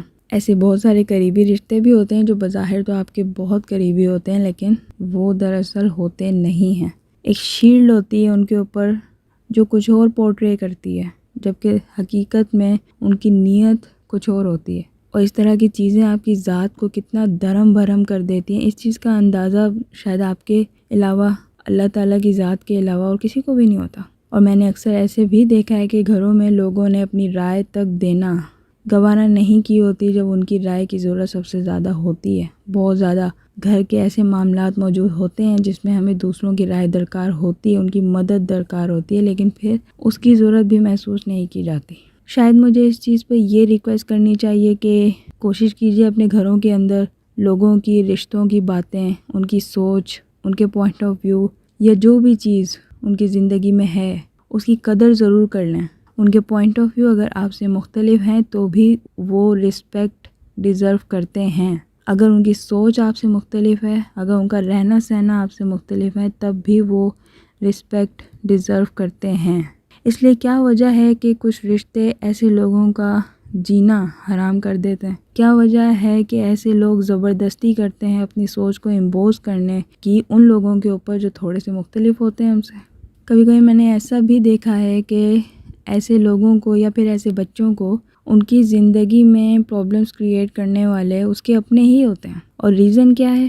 یہی مختلف سوچ، یہی مختلف انداز بیاں، مختلف پوائنٹ آف ویو، جو کہ اگر آپ کو نہیں سمجھ آ رہا یا آپ سمجھنا ہی نہیں چاہتے یا پھر آپ انٹرنل گرج رکھتے ہیں کسی کے لیے، تو پھر وہ چیز آپ کو موقع دیتی ہے کہ آپ کسی اور کو نقصان پہنچا دیں۔ بس چھوٹی سی ریکویسٹ ہے میری، کیونکہ ہر چیز کی ذمہ داری شاید والدین کی نہیں ہے، ہم سب کی بھی اپنی اپنی کچھ رسپانسبلٹیز ہیں، کیونکہ غلطی کرنے کے بعد کسی اور پہ الزام لگا دینا دس از ناٹ فیئر، کرنے والے تو آپ خود ہیں نا۔ اسی لیے کوشش کیجئے کہ اپنے کردار کو اتنا زیادہ وسیع ضرور کر لیں کہ کسی اور کی رائے، کسی اور کی سوچ آپ کو اپنے لیے نقصان دہ نہ لگے، آپ دوسرے کی پرسنل اسپیس کو کوئی نقصان نہ پہنچائیں، اور اپنی رائے اس سے بھی آپ کسی اور کو ایسا کوئی نقصان نہ پہنچائیں جو دراصل خود آپ کا اپنا ہی نقصان ثابت ہو بعد میں۔ کتنی عجیب بات ہے نا کہ اس دنیا میں کاروباری معاملات میں بہت زیادہ جھوٹ بولے جاتے ہیں۔ کچھ ایسی کردار بھی ہمارے معاشرے میں موجود ہیں جو بظاہر تو بہت زیادہ نیک اور شریف معلوم ہوتے ہیں، لیکن افسوس کی بات یہ ہے کہ وہ ایسے معاملات میں بھی انوالو ہوتے ہیں جس میں لوگوں کی حق تلفی ان کی ٹاپ پریورٹی ہوتی ہے، اور دوسری طرف کاروباری معاملات میں دھوکہ دہی، منافقت اتنی زیادہ بڑھ چکی ہے کہ ایسے لوگ ان چیزوں کو بالکل نارمل وے میں لے کے چلتے ہیں، اور اس کا نقصان کس کو ہو رہا ہے اس کی کوئی فکر نہیں ہوتی۔ میرا اشارہ ہر اس امپلائی کی طرف ہے اس وقت جس کی حق تلفی اس کی مینجمنٹ نے یا اس کے ادارے کے کسی سربراہ نے کی ہے، اور یہ ہر جگہ موجود ہے۔ یہ کچھ ہوتے ہیں، کچھ جنہوں نے نئے نئے بزنس اپنے شروع کیے ہوتے ہیں اور انہیں لوگ چاہیے ہوتے ہیں، اور نئے نئے بزنس میں آپ اگر کسی کو ہائر کر رہے ہیں تو پھر ایسے لوگوں کی حق تلفی بہت آرام سے کر دی جاتی ہے، اور انفارچونیٹلی ایسے لوگ یہ بھی نہیں سوچتے کہ ان کی بزنس کی اسٹارٹنگ میں انہیں ان لوگوں نے سپورٹ تک نہیں کیا تھا جو ان کے سب سے زیادہ قریبی تھے، انہیں صرف چند ہی ان لوگوں نے سپورٹ کیا تھا جو ان کی رسپیکٹ کرتے تھے، جن کو انہوں نے یوز کر کے پھینک دیا۔ ایسی چیزیں، ایسی ایگزامپل ہمارے معاشرے میں اتنی زیادہ پھیل چکی ہیں کہ آپ اپنے ارد گرد کے ماحول میں دیکھیں گے، آپ کو 10 میں سے 2 لوگ ایسے ضرور نظر آئیں گے جنہیں کہیں نہ کہیں ان کے اپنے ہی قریبی کاروباری لوگوں نے ایسا دھوکہ دیا ہوگا کہ وہ بیان سے باہر ہے، اور ایسے لوگ معاشرے میں اتنے کانفیڈنٹلی ایگزسٹ کر رہے ہیں کہ پھر انسان یا تو خاموش ہو جائے یا پھر وہ اللہ سے رحم کی امید رکھے۔ دیکھیں، شاید یہ ٹاپک بہت irrelevant ہو، شاید ان چیزوں پہ بات معاشرے میں نہ کی جا رہی ہو، لیکن اوورآل ایک جنرل آئیڈیا اگر میں دوں یا میں ان ساری چیزوں کو سمرائز کروں چند سینٹنسز کے اندر، تو اس میں سب سے بڑی بات یہ آتی ہے کہ انسان کو معلوم نہیں کس چیز کی جلدی ہے، اس کو ترقی کرنی ہے، اور ترقی پیسے سے لے کے پیسے پہ ہی ختم ہوتی ہے، اور اس کے لیے جو انسان جتنا زیادہ دوسروں کو استعمال کرنے میں ماہر ہوگا، سب سے زیادہ پیسہ بھی وہی کماتا ہے۔ اب اس کے الگ الگ شکلیں ہیں کہ آپ کن کن معنوں میں لوگوں کو استعمال کرنے کے ماہر ہیں۔ میرا فوکس اس وقت صرف کاروباری معاملات میں ہے، جہاں امپلائیز کے ساتھ بہت زیادہ منافقت والا رویہ رکھا جاتا ہے، اسپیشلی ان سارے بزنسز کے اندر جو بالکل نیو ہیں، اور جہاں پہ بھروسے کے لوگ ہی ساتھ دیتے ہیں، لیکن پھر ان لوگوں کو کیا واقعی ان کے حق کی کمائی نصیب ہوتی ہے؟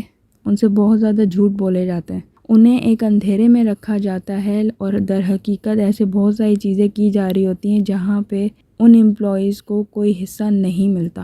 کتنے افسوس کی بات ہے کہ پھر ایسے لوگ خود کو ضرورت سے زیادہ مسلمان بھی ثابت کرنے کی پوری کوشش کرتے ہیں۔ کوشش کیجئے آپ لوگوں کے ارد گرد اگر ایسے لوگ موجود ہیں جنہوں نے یہ سب آپ کے ساتھ کیا، تو اس چیز کے لیے آواز اٹھائیے، اور اگر ایسے لوگ بھی موجود ہیں جو یہ سب کچھ کسی اور کے ساتھ کر رہے ہیں، تو کہنا بس یہ تھا کہ اللہ کی لاٹھی بے آواز ہے، لیکن اللہ تعالیٰ کا جلال، اس کی تھوڑی سی جھلک ہمیں نبیوں کے بہت سارے کہانیوں میں، ان کی زندگیوں میں نظر آ جائے گی۔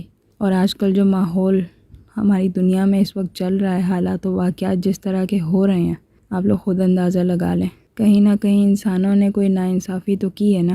کبھی کبھی ایسا ہوتا ہے نا کہ جب آپ کو کسی دوسرے انسان کے وقت کی بہت زیادہ ضرورت ہوتی ہے تب وہ چیز آپ کو نہیں ملتی، اور آپ اس چیز کا ذکر بھی کرتے ہیں لیکن وہ چیز آپ کو تب بھی نہیں ملتی۔ آپ کی سچویشن ایسی ہو جاتی ہے کہ آپ بھیک مانگنا شروع کر دیتے ہیں اس وقت کے لیے جو آپ کو کسی دوسرے سے چاہیے ہوتا ہے، جو کہ آپ کو نہیں ملتا۔ پھر کیا ہوتا ہے؟ کچھ بھی نہیں ہوتا، بس ایک وقفہ آ جاتا ہے، خاموشی کا، سوچ کا، سمجھ کا۔ انسان اپنی ذات کے اندر ہی کیلکولیشن شروع کر دیتا ہے کہ میرے کس رویے سے یہ سب کچھ ہو رہا ہے، یا میری خواہش کیا اس میں کوئی کمی تھی، کیا میری شدت اتنی کافی نہیں تھی کہ وہ چیز مجھے نصیب ہو جائے۔ کچھ ایسی ہی کیلکولیشن انسان کی ذات میں ہونا شروع کرتی ہیں جو پھر وہ انسان کی ذات کو ہی بریک بائی بریک توڑنا شروع کر دیتی ہیں۔ اور پھر کیا ہوتا ہے کہ جب انسان اپنے آپ کو بہت زیادہ بکھرا ہوا دیکھتا ہے تو پھر وہ اس قابل بھی نہیں ہوتا کہ اپنے آپ کو سمیٹ کے دوبارہ جوڑ دے۔ وہ پھر اپنے بکھرے ہوئے حصوں کو بھی نہیں اٹھاتا، وہ اپنے آپ کو جمع ہی کرنا نہیں چاہتا، اور اس کے بعد پھر جہاں وہ ختم ہوتا ہے، جتنا وہ رہ جاتا ہے، پھر وہیں سے وہ دوبارہ شروع ہوتا ہے۔ میرے کہنے کا مطلب بہت زیادہ گہرا ہے، اور مجھے امید ہے کہ میرے سننے والوں میں ایسے بہت سارے لوگ موجود ہیں جو اس گہرائی میں آلریڈی اتر چکے ہیں اور سمجھتے ہیں ان ساری چیزوں کو، جو انسان کی اپنی اویکننگز ہوتی ہیں، جو اس کو اس کی ذات کے حوالے سے جن چیزوں کے اندر وہ داخل ہوتا ہے اپنی ذات کو لے کے، تو وہ سب لوگ سمجھ چکے ہوں گے کہ میرا اشارہ کس طرف ہے اس وقت۔ تو بس پھر زیادہ کچھ نہیں ہوتا، انسان جہاں ہوتا ہے، جتنا بھی ہوتا ہے، بس پھر وہ وہیں سے شروع ہوتا ہے دوبارہ۔ وہ اپنے ٹوٹے ہوئے حصوں کو، ٹکڑوں کو اٹھا کے دوبارہ سے نہیں جوڑتا، کیونکہ اس سے تو پھر ایک ٹوٹی ہوئی شخصیت دوبارہ بنے گی نا۔ اس ٹائم پہ انسان اپنے آپ کو بہت چھوٹا کر لیتا ہے، بہت چھوٹا، اتنا چھوٹا کہ وہ نظر بھی نہیں آتا۔ دراصل وہ اپنے آپ سے بھی چھپنا چاہتا ہے اور وہ کامیاب بھی ہو جاتا ہے، لیکن پھر آہستہ آہستہ جب وہ وقت، وہ سارا ٹائم انسان اپنی ذات کے ساتھ اذیت میں رہ رہ کے، اپنی ذات کی نفی کے ساتھ گزارتا ہے، تو پھر وہ اندر ہی اندر اس کی جڑیں اتنی زیادہ پھیلنا شروع ہو جاتی ہیں کہ پھر وہ بہت وسیع ہو جاتا ہے۔ کوشش کیجئے کہ کبھی کسی کو دھتکاریے گا مت، کیونکہ آپ کی ایک دھتکار انسان کو زمین کے کتنے اندر دفن کر دیتی ہے، اس کا اندازہ آپ کو نہیں ہے اس وقت۔ اور پھر انسان وہیں سے اگتا ہے جہاں پہ اس کو بویا جاتا ہے، اور پھر اس کے بعد کہانی ہی الٹی چلنا شروع ہو جاتی ہے۔ ایک بیج ہوتا ہے نا چھوٹا سا، اس کو دبا دیں مٹی میں، اس کے بعد اس کو مٹی کی گرمی دبا رہتا ہے، وہ اندر دبا رہتا ہے، کسی کو کچھ پتہ نہیں ہوتا، اوپر کی سرفیس سے کوئی نہیں دیکھ سکتا کہ نیچے اس وقت کیا پروسیجر چل رہا ہے۔ اور پھر وہ اگنا شروع کرتا ہے، گرو کرتا ہے، چھوٹا سا پودا ہوتا ہے، پھر بڑا ہوتا ہے، پھر درخت بنتا ہے۔ تو یہی حال ہوتا ہے انسان کے ساتھ بھی، خاص طور پہ ایسے ہر اس انسان کے ساتھ جس کو اپنی زندگی میں اس جگہ سے دھتکار ملی ہو جہاں کا وقت اس کے لیے سب سے زیادہ قیمتی ہوتا ہے۔ احتیاط کیجئے، یہ چھوٹی چھوٹی چیزیں مل کے نا آپ کی زندگی بناتی ہیں، اور یہی چھوٹی چھوٹی چیزیں مل کے کسی کی ذات کو کہیں اور پہنچا دیتی ہیں۔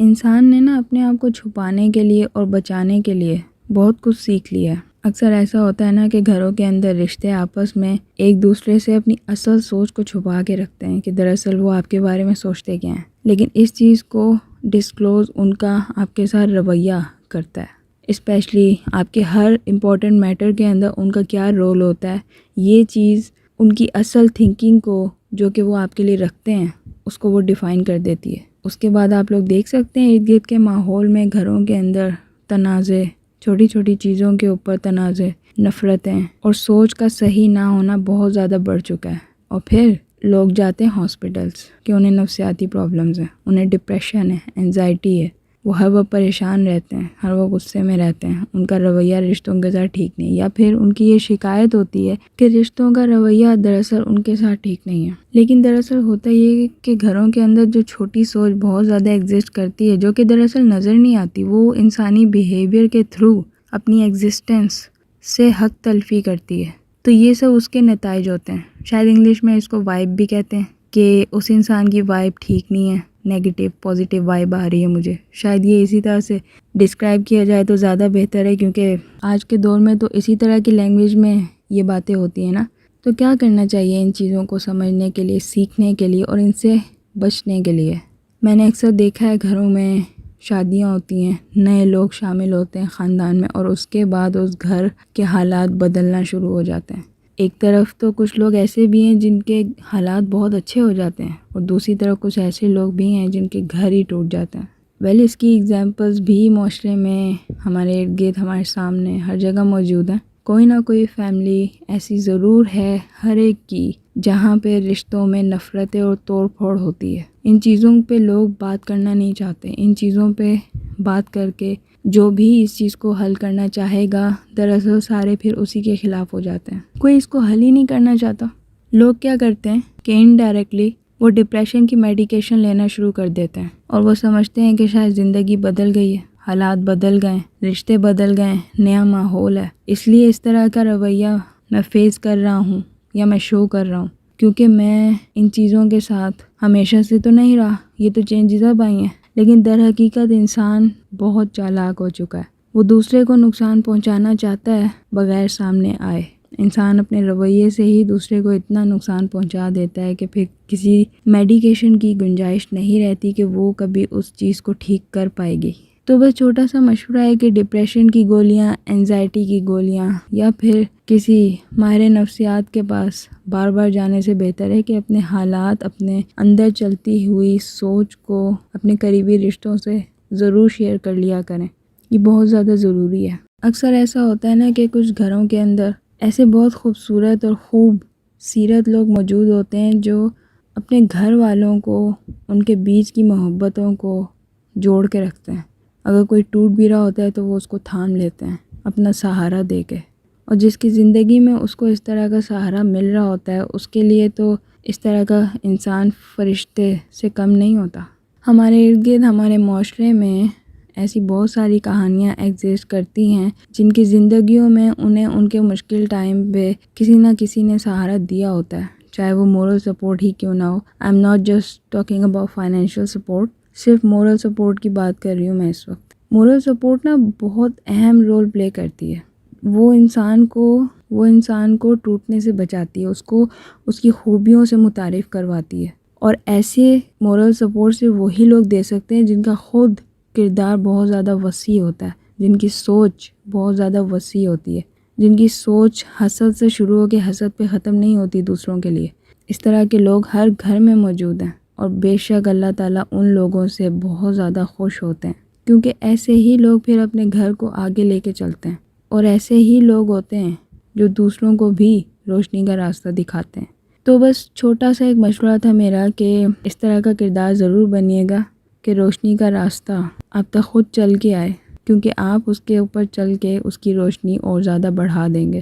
کبھی کبھی ایسا ہوتا ہے نا کہ انسان کی زندگی میں کچھ ایسے رشتے بن جاتے ہیں جو در حقیقت اس کو صرف استعمال کر رہے ہوتے ہیں، اور وہ انسان جو استعمال ہو رہا ہوتا ہے وہ سمجھ نہیں پاتا، کیونکہ وہ صرف محبت کی نظر اور محبت کی سوچ رکھتا ہے اس دوسرے انسان کے لیے جو در حقیقت اس کو استعمال کر رہا ہوتا ہے اپنے کاموں کے لیے، اپنے مطلب کے لیے، یا شاید اپنی زندگی کو بہتر بنانے کے لیے۔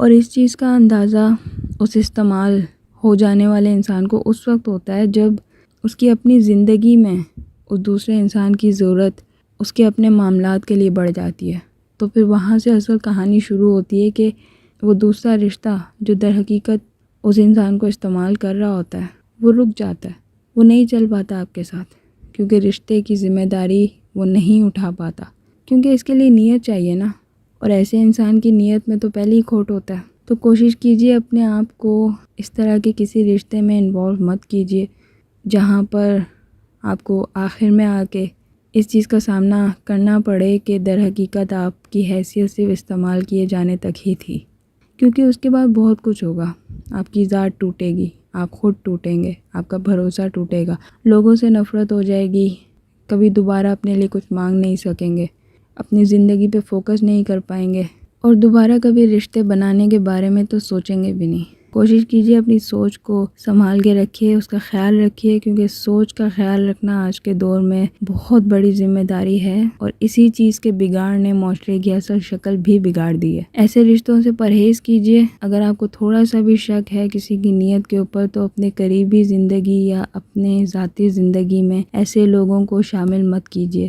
آپ کا وقت قیمتی ہے۔ اللہ تعالیٰ نے جس انسان کو بھی اس دنیا میں بھیجا ہے، اس کو ایک اسپیسیفک ٹائم کے لیے بھیجا ہے، ہمیشہ کے لیے نہیں۔ اپنے کردار کو وسیع کریں، ہسٹری پڑھیں، نبیوں کی زندگی پڑھیں، اپنے والدین کی زندگی پڑھیں، ان سے سیکھیں، ان سے سمجھیں، ان کے پاس بیٹھیں، ٹائم اسپینڈ کریں، انہیں سنیں، کیونکہ انہی سبھی چیزوں سے مل کے در حقیقت آپ کی زندگی بنتی ہے۔ مجھے یاد ہے ایک بار میں نے اپنے ٹیچر سے یہ سوال کیا تھا کہ خوشی کی ریسیپی کیا ہے، خوشی کن چیزوں سے مل کے بنتی ہے، اور خوشی کا ذائقہ کیسا ہوتا ہے، اور مجھے چھوٹا سا جواب ملا تھا اس کا، احساس۔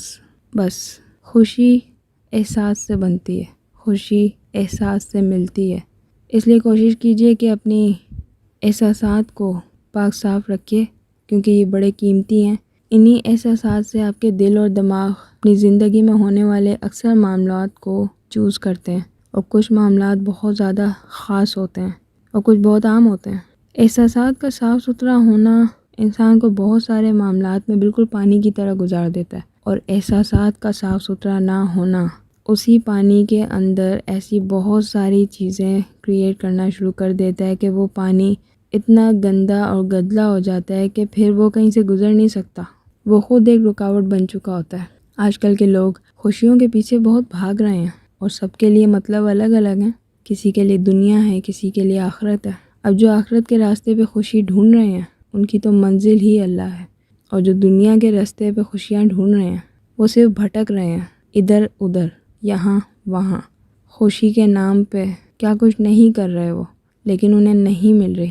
ایک بے چینی اور بے ترتیبی ہے جو معاشرے میں ایسے لوگوں نے پھیلا دی ہے، اور جس کے پیچھے، اس چمکتی ہوئی چیز کے پیچھے چلنے والوں کی تعداد دن بدن بڑھتی جا رہی ہے۔ تو بس سوال اتنا ہے کہ آپ کے نزدیک کیا ریسیپی ہے خوشی کی؟ بتائیے گا ضرور۔ کبھی کبھی ہوتا ہے نا ایسا کہ انسان کے پاس کہنے کے لیے کچھ بھی نہیں ہوتا، تو پھر اس کو بہت کچھ سننے کو ملتا ہے۔ خود اپنی ہی ذات کے اندر سے ابھرنے والی آوازیں اور چیخیں اسے خود سنائی دینا شروع کر دیتی ہیں، اور کچھ چیزوں کو وہ آہستہ آہستہ سمجھ بوجھ کے دبانا شروع کر دیتا ہے۔ اپنی سوچ کو، اپنی چیخوں کو وہ اپنا گلا خود ہی گھونٹنا شروع کر دیتا ہے، تاکہ یہ چیخیں کسی اور تک نہ پہنچ سکیں، کیونکہ ان چیخوں کے پیچھے جو وجہ ہوتی ہے، جب اس وجہ کی ہی کسی کے لیے اہمیت نہیں ہوگی، تو پھر ان چیخوں کا کسی اور تک پہنچنے کا بھی حق نہیں ہے۔ در حقیقت ہوتا یہ کہ پھر انسان اپنے اندر کے درد کو بھی اتنا زیادہ چھپا لیتا ہے کہ کسی دوسرے کو بھی اتنا حق نہیں دیتا کہ وہ اس کے درد تک پہنچ سکے۔ کتنی عجیب بات ہے نا کہ یہ سب کچھ انسان کی ذات کے ٹوٹنے کے بعد شروع ہوتا ہے، اکیلا ہو جانے کے بعد شروع ہوتا ہے۔ جب اپنی آوازیں انسان کو آنا شروع ہوتی ہیں، تو پھر وہ آہستہ آہستہ لمحہ بہ لمحہ اپنے اتنے قریب ہو جاتا ہے کہ پھر وہ اپنی ذات کی وسعت کو پا لیتا ہے۔ ویسے تو ذات کی وسعت کی دعا کرنا بہت نیک عمل ہے، لیکن اس پروسیجر سے گزرنا آپ کو خود ہے، اکیلا ہے، دنیا کو چھوڑ کے اس پروسیجر سے گزرا جاتا ہے اپنی ذات کی وسعت کو پانے کے لیے۔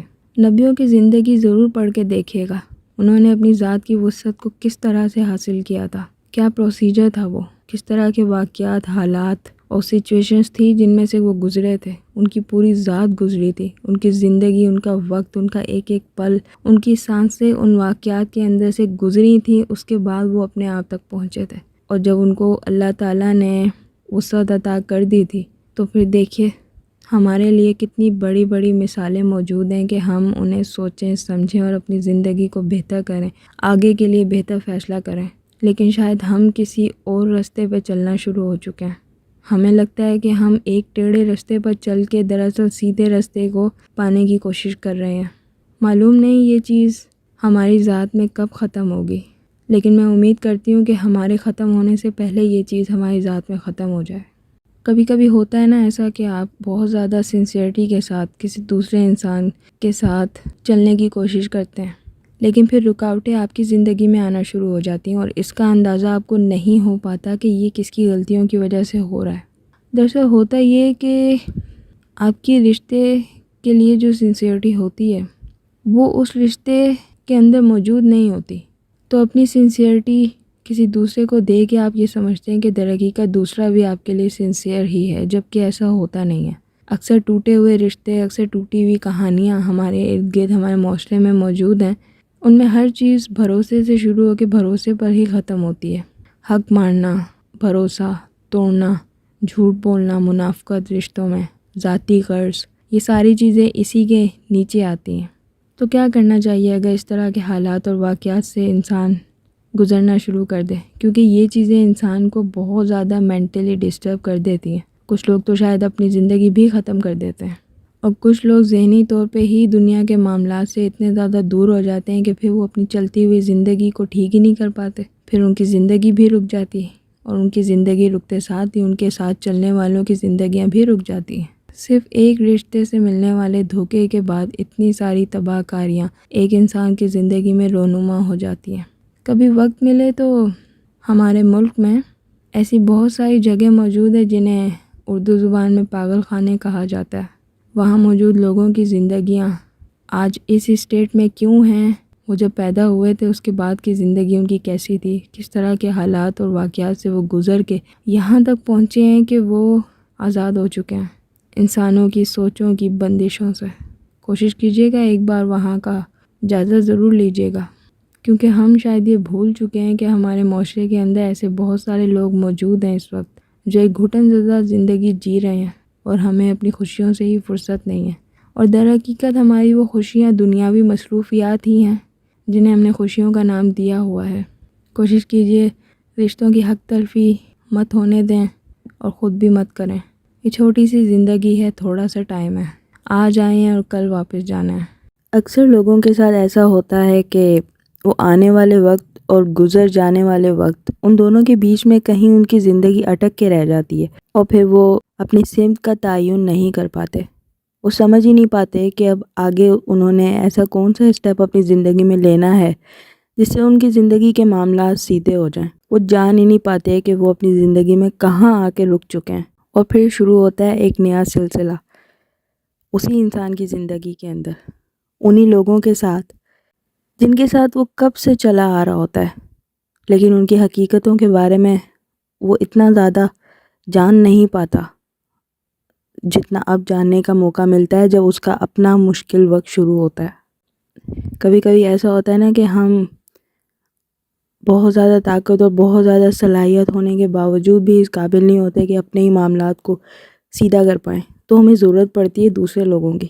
اور دوسرے لوگ وہ ہوتے ہیں جو خود کو ایسا ظاہر کرتے ہیں آپ ہی کی زندگی میں آ کے کہ آپ کو اگر کبھی کسی قسم کی مدد کی ضرورت پڑی تو ہمیں ضرور یاد رکھے گا، اور اس میں سب سے زیادہ قریبی لوگ ہی ہوتے ہیں جو آپ کو بہت سارے معاملات میں بہت اچھی طرح سے جانتے ہیں دوسروں کے مقابلے میں۔ تو یہیں سے شروع ہوتا ہے وہ سلسلہ، جب آپ حقیقتیں اور ان تمام لوگوں کی اصلیت جان پاتے ہیں، سمجھ پاتے ہیں کہ یہ تو ہم سے بھی زیادہ ضرورت مند انسان ہے۔ بس وہیں سے شروع ہوتا ہے انسان کے اوپر حقیقتوں کا ایک نیا دور شروع ہونا۔ تب انسان کو سمجھ آتی ہے کہ ہر چیز میں، ہر بنائے ہوئے پلان کے اندر انسان کی اپنی میں اس کو کہاں تک لے کے جائے گی۔ تب انسان کو سمجھ آتی ہے کہ بہت سارے معاملات ایسے ہیں اسی دنیا کے اندر اس انسان سے جڑے ہوئے جس میں اس کو دوسروں کی مدد کی ضرورت ہوتی ہے، اور اگر وہ مدد نہ ملے تو پھر وہ کام بھی نہیں ہوتا۔ اور ان سب کے اوپر انسان کو جو سب سے زیادہ ضرورت ہوتی ہے وہ اللہ تعالیٰ کی رضا کی ہوتی ہے، جس کے بعد ہی وسیلے بنتے ہیں۔ تو کبھی کبھی ایسا بھی ہوتا ہے نا کہ جب یہ سارے کام نہیں ہو رہے ہوتے، ہماری سوچیں، ہمارے بنائے ہوئے سارے پلان جب سے ہمارے تک ہی رہ جاتے ہیں، وہ نہ قبولیت کے درجے تک پہنچتے ہیں، نہ وہ پلان کبھی کسی دوسرے انسان کو سمجھ آ رہے ہوتے ہیں، اور نہ آپ ان کو پایۂ تکمیل تک کبھی پہنچا پاتے ہیں۔ تو اس کے بعد جو ایک ٹوٹنے کا، بکھرنے کا، سنبھلنے کا ایک سلسلہ شروع ہوتا ہے انسان کی ذات کے اندر، وہ کتنا طویل ہو سکتا ہے، کتنے سالوں پر وہ محیط ہو سکتا ہے، اس کے بارے میں انسان کو نہیں معلوم ہوتا. بس وہ ڈھونڈ رہا ہوتا ہے راستہ. مستقل بنیادوں پہ وہ کوشش کر رہا ہوتا ہے کہ کہیں سے کوئی روشنی نظر آ جائے. وہ اپنے دل میں جھانک رہا ہوتا ہے، وہ اللہ سے رابطہ کر رہا ہوتا ہے. اگر پرانے معاملات اس کے خراب ہیں، اگر وہ اللہ تعالیٰ سے اپنا رشتہ مضبوط نہیں کر پایا، تو وہ اس کو ٹھیک کر رہا ہوتا ہے، خود کو پیور کر رہا ہوتا ہے. لیکن پھر بھی کچھ معاملات کبھی ٹھیک نہیں ہوتے، کیونکہ وہ معاملات کبھی ٹھیک ہونے کے لیے ہوتے ہی نہیں ہیں. تو کیا کرنا چاہیے ایسے معاملات میں؟ کیا ہر معاملے کو انسان اپنی سوچ اور سمجھ کے مطابق حل کر سکتا ہے؟ کیا ہر معاملات کو انسان دوسرے انسانوں کو سمجھا سکتا ہے؟ اپنی زندگی میں انسان کہاں کھڑا ہے، کیا کر رہا ہے، کیا کرنا چاہتا ہے، کیا وہ کبھی کوئی دوسرا انسان سمجھ بھی سکتا ہے؟ یہ جو دعوے کرتے ہیں بڑے بڑے کہ ہم سمجھ سکتے ہیں، کیا واقعی آپ سمجھ سکتے ہیں؟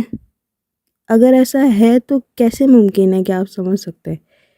کیونکہ آپ نے تو وہ زندگی گزاری ہی نہیں ہے. آپ کی زندگی تو چل رہی ہے، آپ کی زندگی تو نہیں رکی. تو جب آپ دوسرے کی زندگی میں اسی جگہ پہ رکے ہوئے ہی نہیں ہو، تو پھر آپ کیسے کہہ سکتے ہو کہ آپ سمجھ سکتے ہو؟ معلوم نہیں کیوں آج کل کے دور میں جھوٹے وعدے اور جھوٹے دعوے بس یہیں تک رہ گیا ہے رشتے نبھانا. اب چاہے وہ واقفیت کا رشتہ ہو، دوستی کا رشتہ ہو، خونی رشتوں کا رشتہ ہو، لیکن جھوٹے وعدے اور جھوٹے دعوے جب یہ بہت زیادہ شروع ہو جاتے ہیں نا، تو پھر اجنبی ہو جانا ہی بہتر ہے. نہ تم جانو نہ ہم جانیں کہ ہم کہاں اور تم کہاں. بس اجنبی سے راستے ہیں اور اجنبی سے ہم ہیں. کبھی کبھی ہوتا ہے ایسا کہ آپ تھکنا شروع ہو جاتے ہیں، آپ نبھاتے ہیں، دل سے نبھاتے ہیں. کوئی بھی رشتہ ہو، سچے ہوتے ہیں آپ احساسات میں، سمجھنے میں، معاملات کو دیکھنے میں. آپ سچے ہوتے ہیں، آپ دل سے کرتے ہیں سب کچھ. دماغ تو خیر بہت بعد میں چلنا شروع ہوتا ہے، لیکن ہوتا یہ ہے کہ آپ کو اس طرح سے اس چیز کا رزلٹ نہیں مل رہا ہوتا. جیسے کہا جاتا ہے نا، گیو اینڈ ٹیک. لیکن یہاں پہ ہوتا یہ ہے کہ جب آپ بہت زیادہ دے رہے ہوتے ہیں تو بدلے میں آپ کو اس کا بالکل الٹ مل رہا ہوتا ہے. اور یہ ہمیشہ ختم نہیں ہوتا، یہ چلتا رہتا ہے.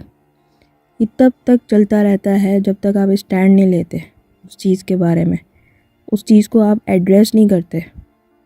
ان معاملات پہ آپ اپنی رائے، اپنے احساسات آپ شیئر نہیں کرتے کہ میں اس طرح سے کرتا رہا ہوں تو میرے ساتھ اس طرح سے ہوتا رہا ہے، ایسا کیوں؟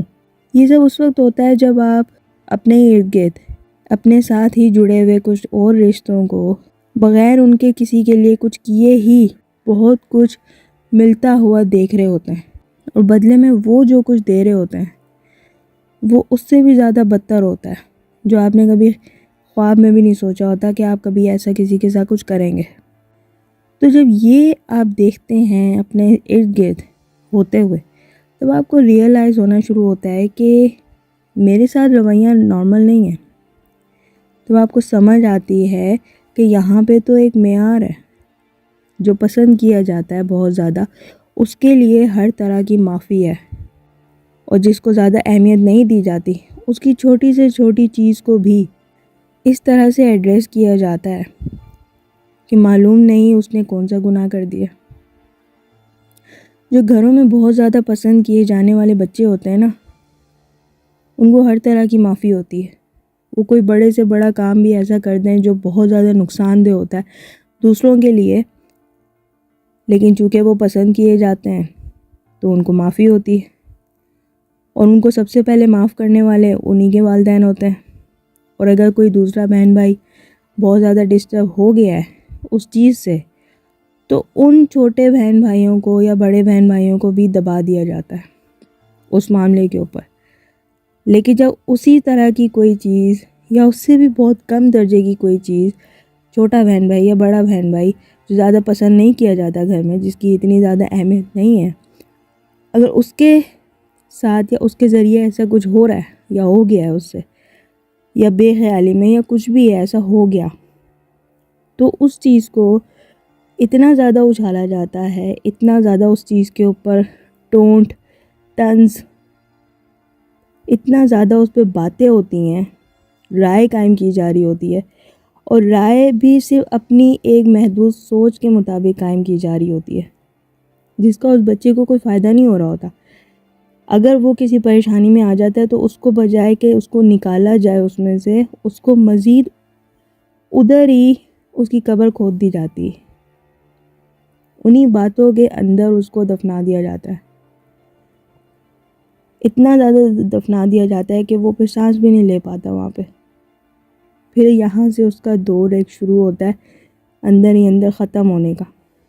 معلوم نہیں مجھے یہاں پہ سوال اٹھانا چاہیے، معلوم نہیں مجھے یہاں پہ چیخنا چاہیے، معلوم نہیں مجھے یہاں پہ صرف ایک بات کر دینی چاہیے کہ ہاں ایسا ہوتا ہے، معلوم نہیں یہاں ایشیا کے ممالک کے اندر اتنی زیادہ شدت پسندی ہر چیز کے اندر کیوں پائی جاتی ہے۔ گھروں کے اندر محبتوں کی تقسیم کبھی بھی برابر نہیں کی جاتی۔ کچھ بچے بہت زیادہ پسند کیے جاتے ہیں اور ان کے لیے ہر طرح کی سہولیات، ہر طرح کی فیسلٹیز، ان کے لیے ہر طرح سے دروازے کھلے رہتے ہیں، چاہے وہ کچھ بھی کرتے رہیں وہ ہمیشہ پسندیدہ نظروں سے ہی دیکھے جائیں گے۔ بولا جاتا ہے کہ یہ لوگ بہت ذہین اور عقل مند اور جینیس ہوتے ہیں، لیکن اگر گھر کے کسی دوسرے فرد کی نظروں سے دیکھیں جو کہ یہ دیکھنا نہیں چاہتے کہ یہ لوگ دراصل کر کیا رہے ہوتے ہیں، یہ ماں باپ کی نفسیات کا فائدہ اٹھا رہے ہوتے ہیں، ان کی فیسلٹیز یوز کر رہے ہوتے ہیں، ان کے ہونے کا بھرپور استعمال کیا جا رہا ہوتا ہے اپنے مقاصد پورے کرنے کے لیے۔ جتنا زیادہ ماں باپ کو یوز کیا جا سکتا ہے یہ لوگ کرتے ہیں، اپنی زندگیاں بہترین بنا لیتے ہیں اور دوسروں کی زندگیاں تباہ کرنے والے یہی لوگ ہوتے ہیں۔ معلوم نہیں یہاں پہ مجھے سوال اٹھانے چاہیے کہ ہمارے پاکستان کے اندر، انڈیا کے اندر، بنگلہ دیش کے اندر اور جتنے پاکستانی دنیا کے دوسرے ممالک میں پائے جاتے ہیں، اسپیشلی یو کے اندر، کیونکہ یہ سب میں نے وہاں پہ بہت زیادہ دیکھا ہے، تو سوال یہ ہے کہ یہ جو پاکستانی جینز ہیں، پاکستانی ڈی این اے میں کیا ان کے یہ پرانے کرتوت ہیں جنہوں نے ان کے ڈی این اے ہی بگاڑ دی ہے، یا ہم نے شیطان کو اپنا بالکل دوست بنا لیا ہے کہ ہماری سوچ ہی اتنی زیادہ الٹ چکی ہے، ہمارے اندر اتنی زیادہ شدت پسندی ہے کہ ہم گھر سے باہر کے حالات کے بارے میں بات ایسے کرتے ہیں جیسے ہم اپنے گھر کے معاملات کو بالکل پرفیکٹلی ہینڈل کر رہے ہیں، حالانکہ ایسا نہیں ہے۔ معلوم نہیں کتنے ہی گھرانے ہیں جو بالکل تباہ ہو چکے ہیں، ٹوٹ چکے ہیں، بکھر چکے ہیں مس انڈرسٹینڈنگس کی وجہ سے۔ پھر کمپلین ہوتی ہے جی کہ اولاد نافرمان ہو گئی، سنتی نہیں ہے، سمجھتی نہیں، ہم تو سمجھا کے تھک گئے، معلوم نہیں کیا سمجھا کے تھک گئے۔ سوال یہ کہ کبھی آپ لوگوں نے خود بھی کچھ سمجھنے کی کوشش کی ہے جو آپ لوگ بچے کو سمجھا رہے ہیں؟ جس دور میں آپ کا بچہ اس دنیا میں آیا اور تب سے لے کے اب تک اس کی جو زندگی کے معاملات، اس کے تجربے، اس کے ایکسپیرینسز، جو اس کی ذاتی زندگی کے اندر ہو رہا ہے، کبھی آپ نے وہ سمجھنے کی کوشش کی؟ یا آپ بھی انہی لوگوں میں سے ہیں جو یہ سمجھتے ہیں کہ زندگی صرف آپ لوگوں نے ہی گزاری ہے، تجربے صرف آپ کے ہی اصل ہیں، جو آپ کے بچے کے تجربات ہیں، جو اس کی سوچ سمجھ ہے، اس کی کوئی ویلیو ہی نہیں ہے؟ کیا وجہ ہے کہ پاکستانی گھروں میں بچوں کی تعداد تو 2 سے بہت زیادہ ہی ہوتی ہے، لیکن محبت بانٹنے کا معیار ہمیشہ 2 تک ہی رہتا ہے، اس کے بعد وہ تقسیم جو ہے نا وہ برابر نہیں رہتی؟ کیا وجہ ہے کہ نفسیاتی مسائل، کیا وجہ ہے کہ گھریلو مسائل، کیا وجہ ہے کہ اولاد کی سوچ سمجھ، ماں باپ کی سوچ سمجھ میں اتنا زیادہ فرق آنا شروع ہو گیا ہے؟ کیا وجہ ہے کہ تربیت کے اندر اتنے زیادہ فالٹ آ چکے ہیں کہ اولاد کو اپنا صحیح اور غلط کبھی سمجھ ہی نہیں آیا؟ کیا وجہ ہے کہ اولاد ماں باپ کی بات برداشت نہیں کرتی؟ کیا وجہ ہے کہ ماں باپ یہ سمجھتے ہیں کہ وہ اولاد کو کھلا پلا رہے ہیں تو بس یہی کافی ہے۔ سوال یہ ہے کہ پاکستانی گھروں کے اندر ہی گھر کے سربراہوں نے، گھر کے بڑوں نے اپنے ہی گھر کے بچوں کو اتنا چھوٹا کر دیا ہے کہ وہ خود اپنی ہی نظروں میں کبھی بڑے نہیں ہو سکتے، تو باہر کی دنیا سے مقابلہ اور لڑنے کی بات تو بہت دور کی آتی ہے۔ ذہنی طور پہ آپ اس قابل ہی نہیں رہتے کہ آپ کچھ کر سکیں، اور منافقت، جھوٹ، دھوکہ، ان سب کے اندر جب گھر کے بڑے ہوتے ہیں نا، تو گھر کے چھوٹوں کے لیے پھر کچھ سیکھنے سمجھنے کے لیے رہتا نہیں ہے، وہ اپنے گھر کے بڑوں سے بھی زیادہ بدتر ہوتے ہیں۔ تو کیا وجہ ہے کہ اس چیز کو جو ہے وہ اتنا زیادہ بڑھایا جا رہا ہے؟ ایک انسان ناانصافی کر رہا ہے اور دوسرا انسان اس کو سہ رہا ہے، اور وہ ناانصافی کر رہا ہے اور وہ اس کو سہ رہا ہے، لیکن یہ ہمیشہ نہیں چلتا۔ ایک ٹائم آتا ہے کہ جو سہنے والا ہوتا ہے نا، وہ ناانصافی کرنے والے سے بھی زیادہ بڑا جانور بن جاتا ہے، اور پھر وہ جو کچھ کرتا ہے اس کی مثالیں جگہ جگہ معاشرے میں مل جائیں گی۔ اس کو یہاں بار بار ایکسپلین کرنے سے کچھ نہیں ہونے والا، کیونکہ ابھی بھی جب یہ آپ سن رہے ہیں اس ٹائم پہ بھی کہیں نہ کہیں کسی گھر میں بہت زیادہ ناانصافی ہو ہی رہی ہوگی، کیونکہ بجائے اخلاقی طور پہ، روحانی طور پہ، ایک شہری ہونے کے طور پہ، ایک گھر کا حصہ ہونے کے طور پہ ہم اپنے آپ کو بہتر انسان بناتے، ہم نے اپنی زندگی اپنے ہی ارد گرد کے لوگوں کو یہ بتانے میں ضائع کر دیے کہ ہم بس صرف تم سے بہتر ہیں، لیکن کبھی وہ یہ نہیں سوچتے کہ یہ بات کرتے ہوئے وہ کتنے بدتر لگتے ہیں۔